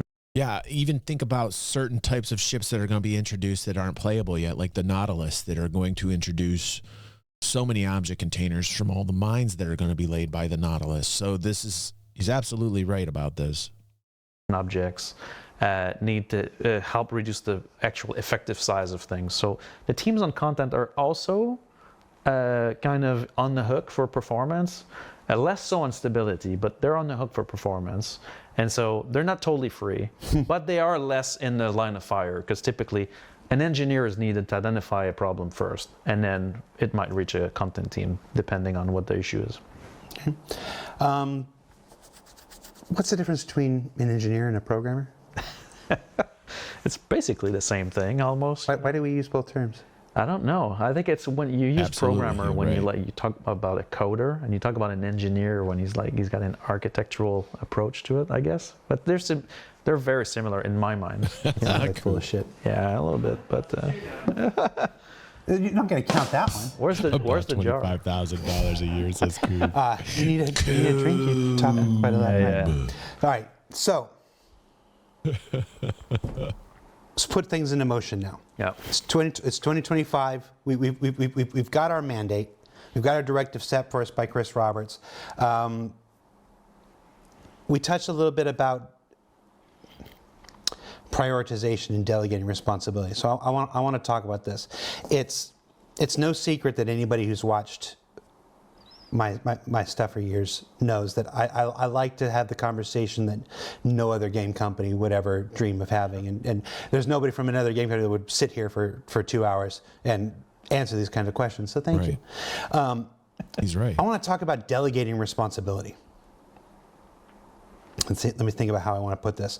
Obviously, we have a lot of talented engineers and programmers across all of our studios. But some are juniors and some are seniors who have all their own specialties and aptitudes. How do we decide who works on what? Because when I look at, if I were sitting on the outside, and I used to. Sure. If I were sitting on the outside, I would look at some of the decisions that have been made over the last couple of years. Elevators have been a plague forever. A transit system has had a refactor or two in the past and whatnot. Those were all before server meshing, which will now require another one. If I were sitting on the outside, I would look at this and wonder, what the hell are they thinking from time to time? Sure. Why? So I would like you to talk about how this process is done. I know you said that you're not the one solely responsible, but you can speak to this process and how this responsibility is delegated, not just to what bugs get worked on, but who works on this stuff. Talk to me for a bit about that. Well, so it's an interesting problem, right? Because fundamentally, all these talented programmers and engineers are human beings, right, behind it, and so they even Paul. Even Paul, I mean, he does have a beast mode, but he is still a human. And I think that one of the challenges that the teams face regarding this, not necessarily prioritization, let's talk assignment first, right?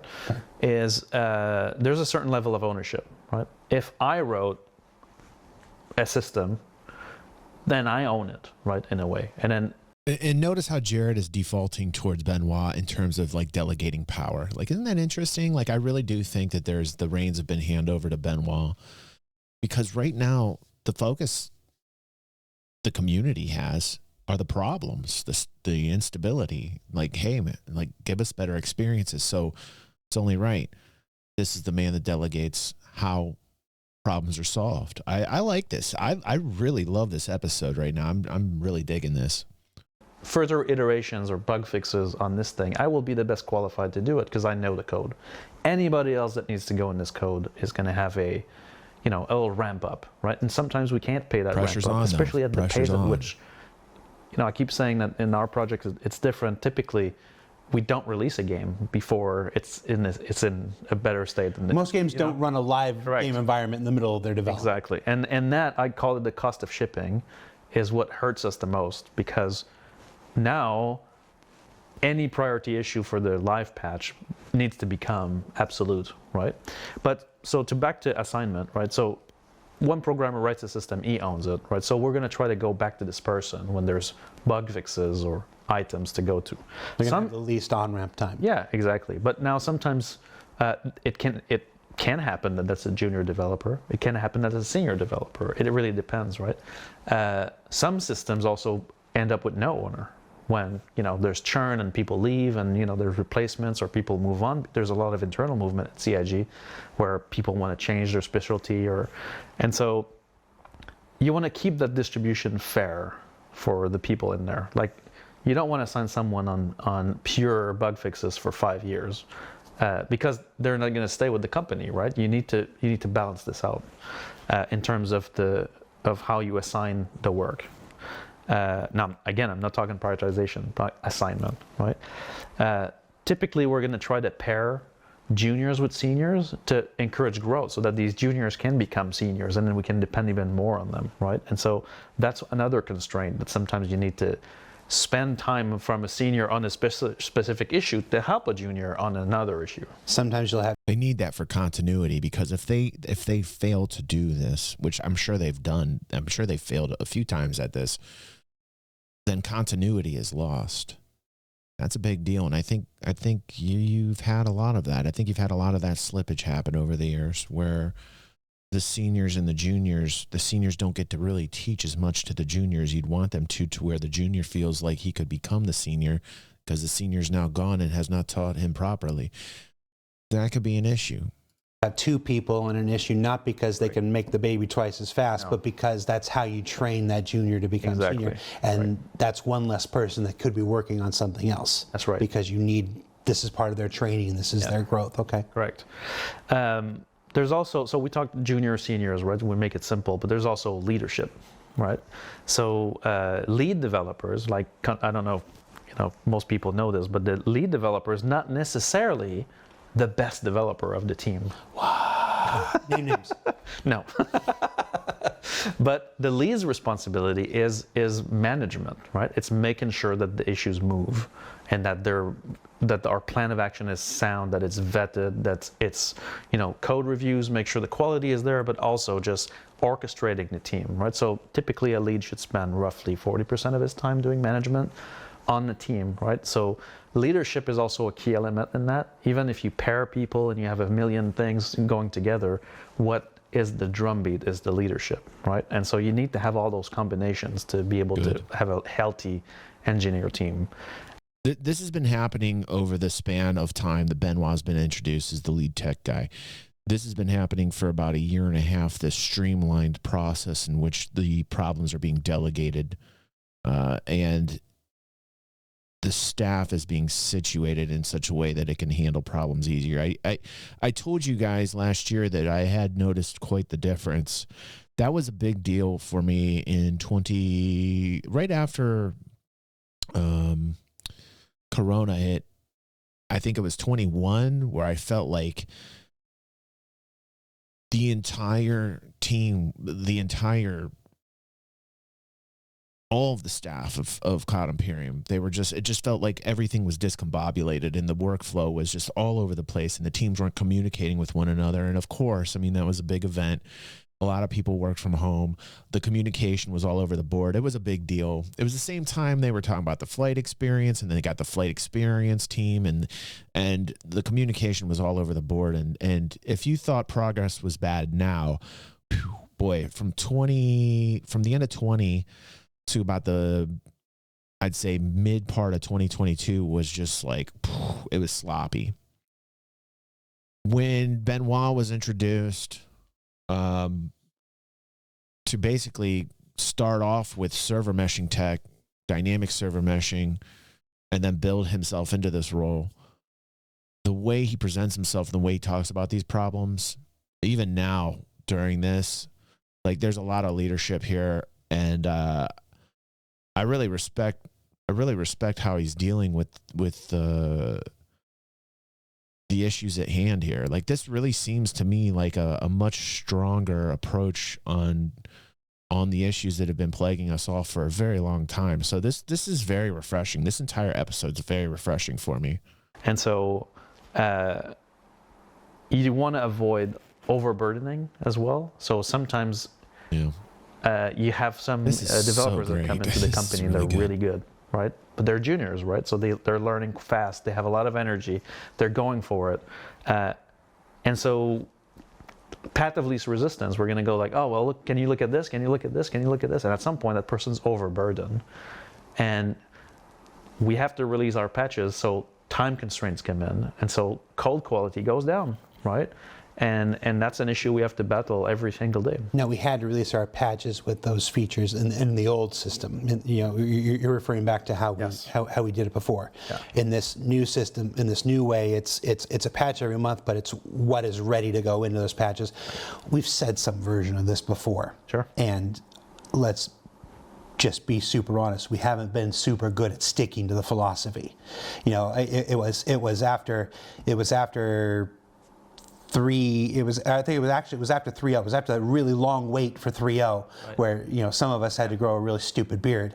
Yes. That it was, okay, we're no longer going to wait for features anymore. We're going to do this quarterly patch, and then if a feature isn't ready, we're not going to wait for it. It gets pulled out. And we're like, we weren't so good. The famous go-no-go process. Yeah, we weren't really good at that. Which we internally called the go-go-go process. Yes. Which we moved away from. I'm very happy to hear you admit that. The go-no-go process was a bit of a joke. It was the go-go-go process. And it's because there was this mentality here where we thought that we were a feature-driven project. Every patch people expect X number of features to be in there. We have to make these targets in order to keep people engaged and stuff. And it was just this Ouroboros of shit. Oh God, that's 3. No, he's right. He's absolutely right. This is what ended up happening to be the bad part of the roadmap. This is why I said, and people disagree with me, I'm in the minority here when I say this, I never liked the introduction of the roadmap. I mean, it was a great guideline and all, but they took the roadmap ultra to the crazy amounts of detail that honestly did not need to be there, to the point where if something weren't in it, then everybody would go ape shit crazy about how something small was not included, and that was the reason why the game was going to burst into a giant nuclear explosion. This whole thing, this roadmap opened up Pandora's box, and this roadmap made them like, new feature, new, everything new. And it really stems back from the old system that they had, I think, was it 2013 or 2014 when they developed the voting system for all the things that people wanted in Star Citizen, and people just kept voting yes, yes, yes, yes, we want this, we want this, we want this, we want this. They kind of kept that kind of framework for when they introduced the roadmap. And then you can see the people don't like it. And, you know, frankly, it is one of the reasons why we're in the mess that we're in today. Because they're not able to focus on the things that are the problems, because they're so focused on the wrong thing. They're so focused on all the new things that they think are important for bringing in more people, which is just total utter bullshit.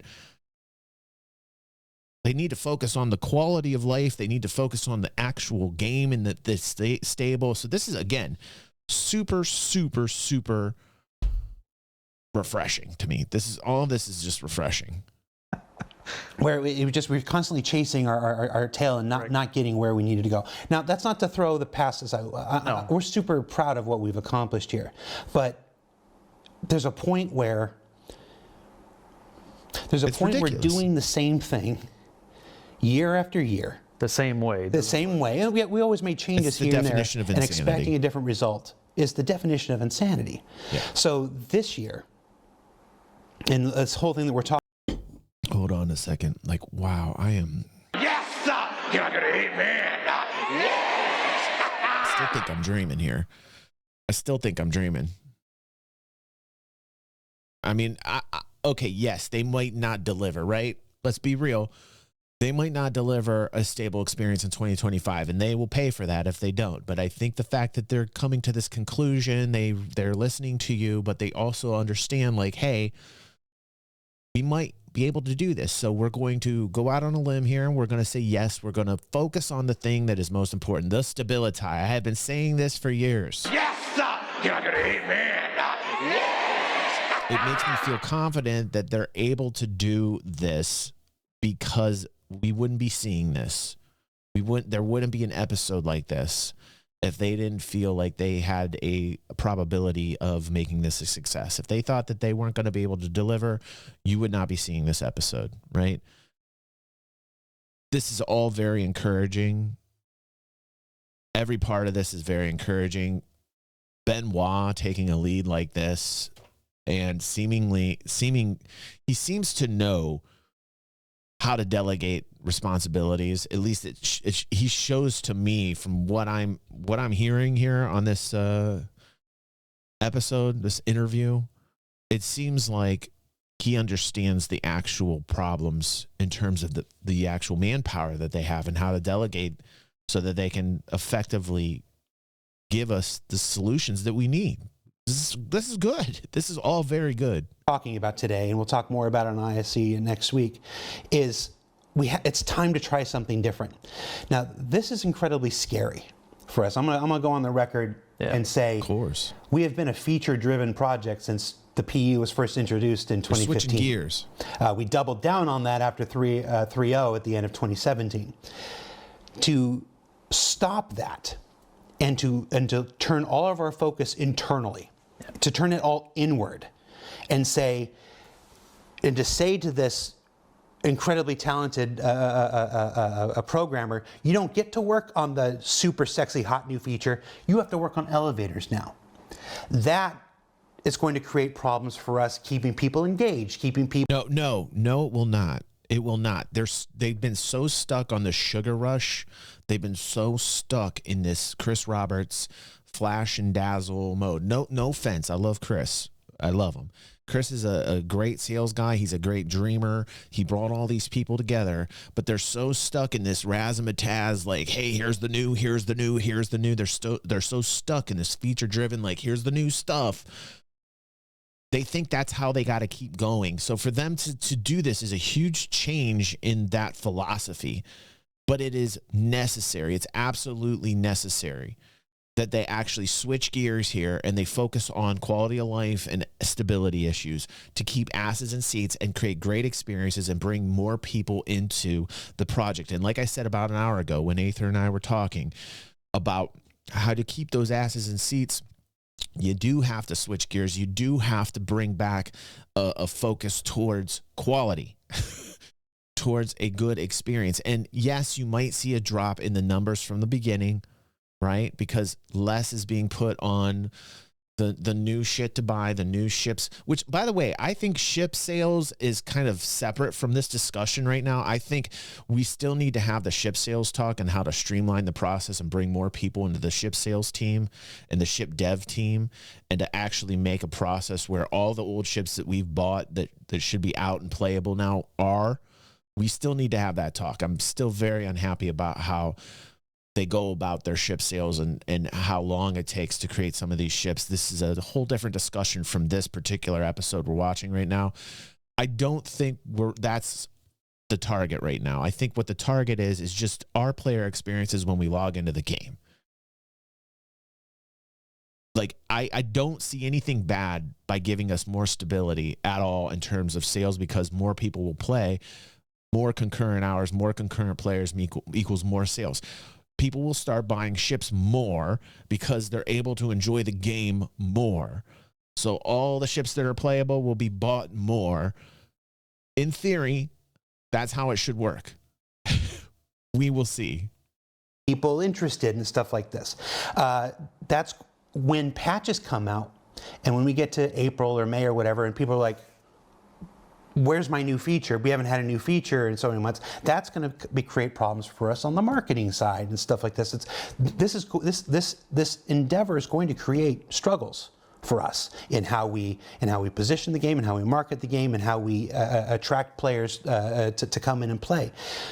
But we've tried the other thing for so long. Yeah. And it's collectively what I'm seeing from everybody, from Chris to Aaron to Rich Tywer to everybody down the line, is something I've never seen in 10 years here. Is this everybody's hit a point where we've finally reached a consensus that we've done it this way enough.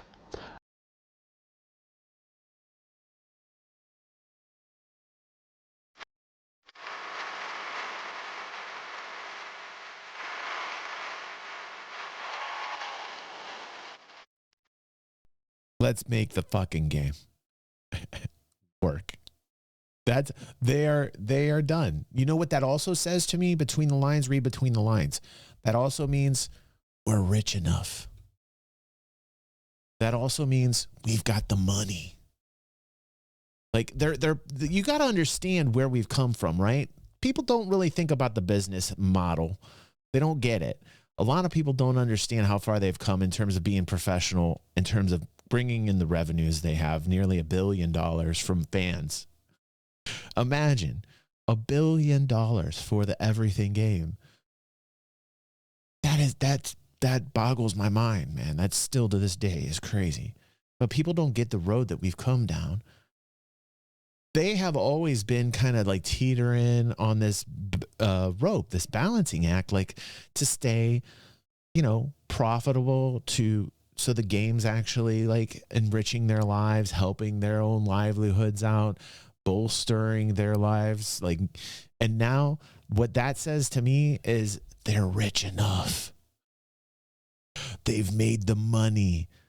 They're more secure. They're stable in their own lives. They've got the cushion now. They're like, hey, how about now we don't continually focus on ship sales and push these down their throat, which I still think they're going to do. I still think that's going to happen. But this change is refreshing. This focus of like, hey, let's fix the game. Let's fix the game now. Also comes from a place of stability in their own lives. Stability. The irony is it's not just like the focus on stability can happen in the game now because they are more stable in their real lives. They've got the stability. Chris, Sandy, Jared, all of them have more stability from this game now. They've gotten the stability. They've gone through the hard times. They've got the income now where they're like, okay, yes, we actually have some cushion. Maybe Jared doesn't. Maybe he spent too much money on parties. I don't know what Jared's private life is, but I can tell you that Chris and most of the leadership and the majority shareholders and stakeholders feel like, hey, we're in a much more stable spot. We got the cushion. We can do this. Like that's amazing. We have to try this now, and we have to make this experience better. Famously, we were watching a big streamer jumped into game on Friday, had like 17,000 viewers, and 17,000 viewers were just watching him fall into an elevator over there, and it was just like we had already made this decision. Like this decision has been in place since December, but we were all just watching, going, "Man, this can't come fast enough." So this is scary, but it has to be done. I want to ask you another question about this assignment and the priority stuff. I just touched on it. Say you have something unsexy but super critical, right?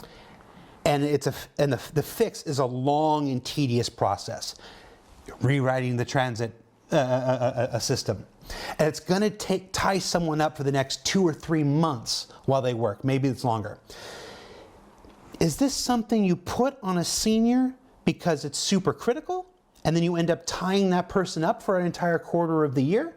Or is it something that you stick a junior on because you need that senior doing 3 other things instead? Is this not the ultimate developer Sophie's choice? And is this not what we've struggled Yes. with for a decade, Well, at least the time I've been here? How are we fixing this now? Well, so previously the answer would have been junior with some support, right? That's what we would have done before. It would have been, no, we can't compromise the feature. You know, this work is important. It's going to be transformational for the PU. This fix, or this rewrite, you know, we're going to do, like, we're going to give a support network around someone that's in the team that's not necessarily one of our superstars, you know. And I mean, I want a team where everybody can grow into a superstar, you know, but sometimes, you know, you have to be in the middle, right? And so the previous setup would have been something like this, right? Where we would give a support network, but the person in charge would have been, you know, not necessarily like the leads and the people that really push the needle, because those would be on transformational features for the PU. The answer this year will be no. We're using our transformational players to come and solve these problems for us.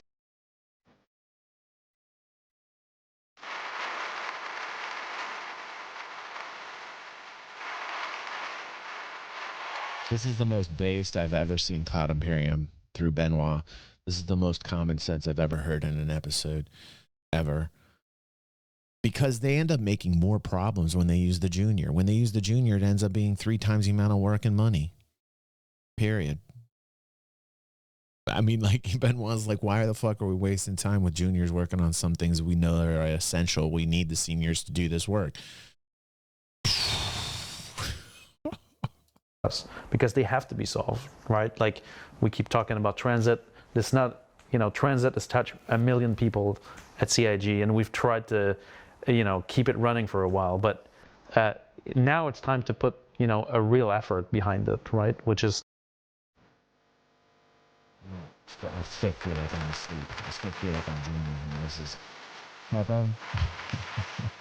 Don't have to finish this, go. To basically take resources from the transformational elements and go and fix the foundation. This all goes down the way that I'm hoping. So Transformational. we've now called ourselves out on our own BS. And the BS was they were focusing on features and new, and come on in and buy, and blah, blah, blah, blah, blah, blah. You know, now we're focusing on, like, let's fix some shit here. Come on. And we're now putting everybody where they need to be. How do you decide whether that old feature is fixable or whether it's so far gone that it needs a refactor? Sure. Well, so that's a good question, right? Because sometimes the worst cases like this is when a system or an issue is like almost fixed, right? Where like a developer comes in and is like, oh, I have a fix for this, right? But what we need to do now is also look at these features to answer that question, which is the way the feature or the system was constructed compatible with what the PU is going to be, or what the technology behind the PU will be, which is a combination of the streaming technology that we've built before that has been a very complicated and complex system, even on its own, without server meshing, and then the systems under streaming and server meshing together. And so there are systems in the game that are not adapted to that approach, right? And so when we look at one of the key problems that we see in the game, we're going to look at the underlying system, and if we need to rewrite, it'll be because, yeah, like it needs to be rewritten to take advantage of streaming and server meshing properly, right? Versus trying to patch and kind of cobble it together. Another reason why features aren't going to be on the dish anymore, like the new.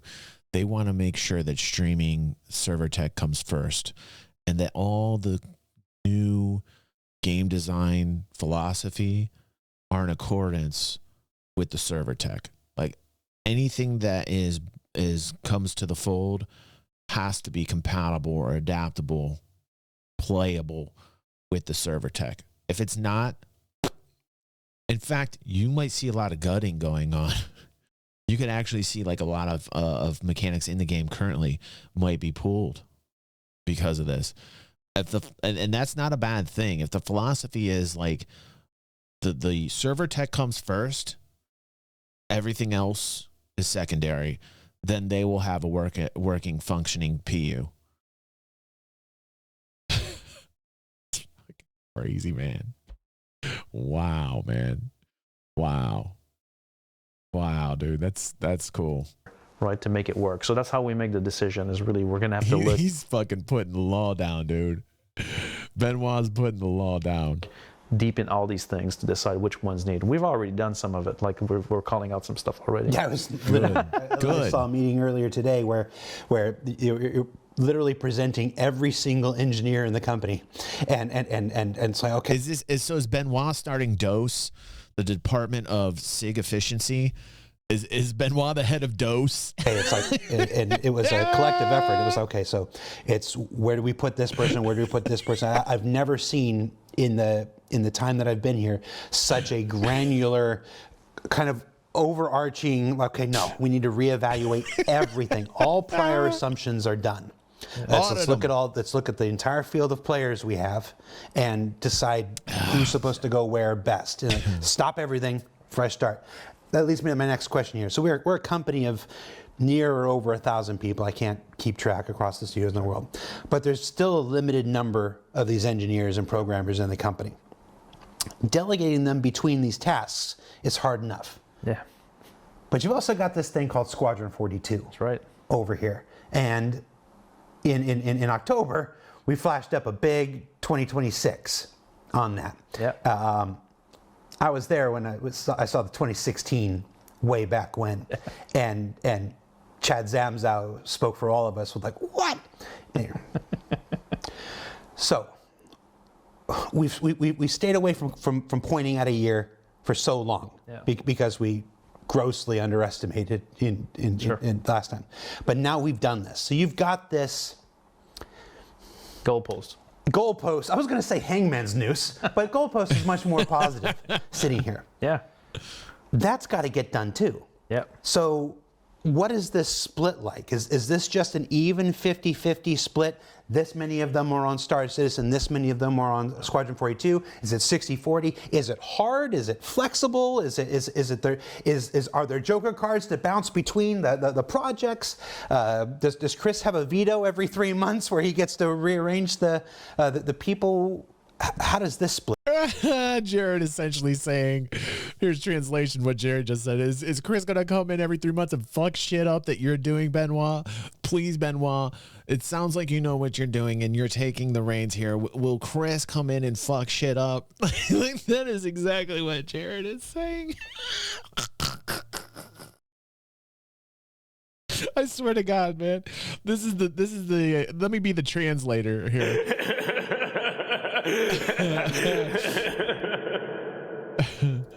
Will it work? So this that's an interesting question, because it is, we are making 2 games. There's some good news, interesting to right? Benoit. Because a lot of the gameplay systems that power the actor, and that power the core of the game are the same between the 2 games. And so improvements on one end result in improvements on the other one, plus or minus the online versions of these features, right? In the let's say we take one team, right, which is the most important in this one, like the gameplay teams, right? That's where we have to be more fine-grained, right? There's this thing that we have to be careful about, which is context switching, right? Obviously, building a single-player cinematic game and building a multiplayer MMO-like game are similar, but the context switching between the 2 projects costs time, right? Yeah, so you want to obviously. find a scheme where you have the resources on what you're trying to achieve at each milestone. Like Squadron 42 has its internal milestone and this cadence that it needs to respect this year, which is extremely aggressive in order to get a game completely complete by the end of the year and ready for 26 release. And so there are resources that are more suited to the type of things that Squadron 42 kind of needs right now in its polish phase and its finalization phase for all the levels and all the chapters. And so obviously these people will be favored to work on Squadron 42. So there's a series of people. Yeah, what he's saying is it's difficult right now to get resources straightened out between Squadron 42 and the PU Caveman, right? Because imagine, I mean, they're making 2 games at one time here. This has always been an issue.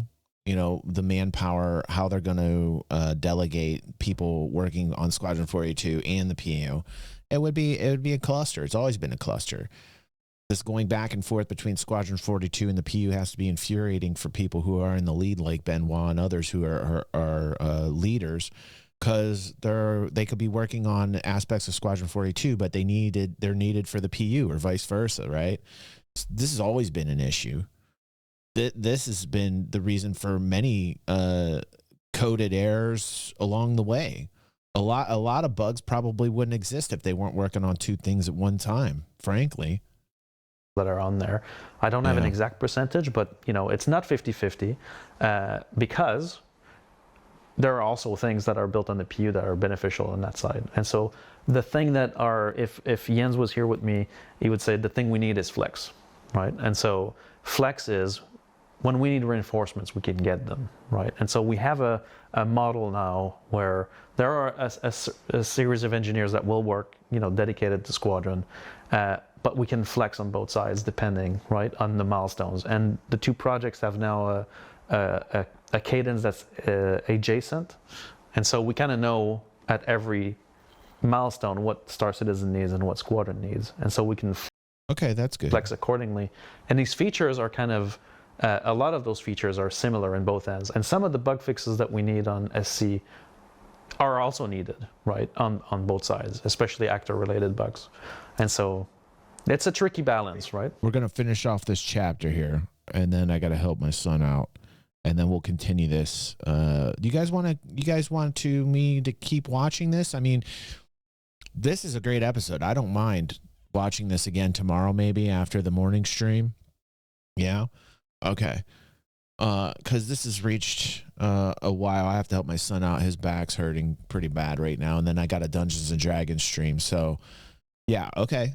All right, maybe we'll do this after the morning stream. We have a morning show tomorrow at 9:30 a.m. If you guys are into Dungeons and Dragons, stick around. I'll be starting that in about 10-15 minutes. And then tomorrow on the morning stream, that starts at 9:30 a.m. Eastern Standard Time after that, and we're done with the morning show. Then we'll pick up where we left off right here and do like a part 2 and finish it up if you guys are down for that. So it seems like there's plenty of people still interested. I can't tell you how refreshing this is. We don't know if they're going to make good on the promises here, but they know it's that time. It is that time. Pressure's on. They know it. They need to focus on it. And it seems like Benoit is up to the task, and this episode is very refreshing, and hopefully Star Citizen content creators view it in a positive light. I don't know how content creators are gonna, everybody's gonna have their different spin on it. My spin is, I've always followed the business model. I've always followed Cloud Imperium, the members working at Cloud Imperium, and I'm very knowledgeable on their funding and their revenues, their profit and loss, their P&Ls. I've been watching it since 2016, and it feels like they've hit a stride here on delegating people through Benoit. Feels like Benoit's taking the reins, and it feels refreshing. And it feels like there might be a light at the end of the tunnel here with this. And I'm very happy they're focusing on the problems. This is a much needed episode, and a switching of gears and a focus on the things that really are most important for all Star Citizens, to have better quality of life, to have more stable experiences. And I've been preaching this for 2.5 years on the stability. I've been saying, hey, we need more of it. And better gaming experiences will translate into more concurrent players and theoretically more sales. We'll see. We'll see if they accomplish 25 to 35% of what they say they're going to do. Of what's been said here and how they're going to go about it, on what I've heard in this past hour and 12 minutes, if they are going to get 35%, a more stable game experience in the first half of 2025, that's pretty good. That's pretty good. By the second half, if we're getting towards 50%, I'll be happy. This is good. All right, everybody. Have a great night. I will see those Dungeons and Dragon adventurers soon, within the next 10 minutes or so. If you're here for Dungeons and Dragons, I will see you soon. If you're here for the Star Citizen, we'll have more Star Citizen on the variety show tomorrow. Variety show is called DG in the Morning. Please join if you're watching on Twitch and you're new here. Welcome. Glad to have new people, new faces here. We've had over 40 viewers, nearly 50 on this stream. Let's hear it for everybody on the stream tonight.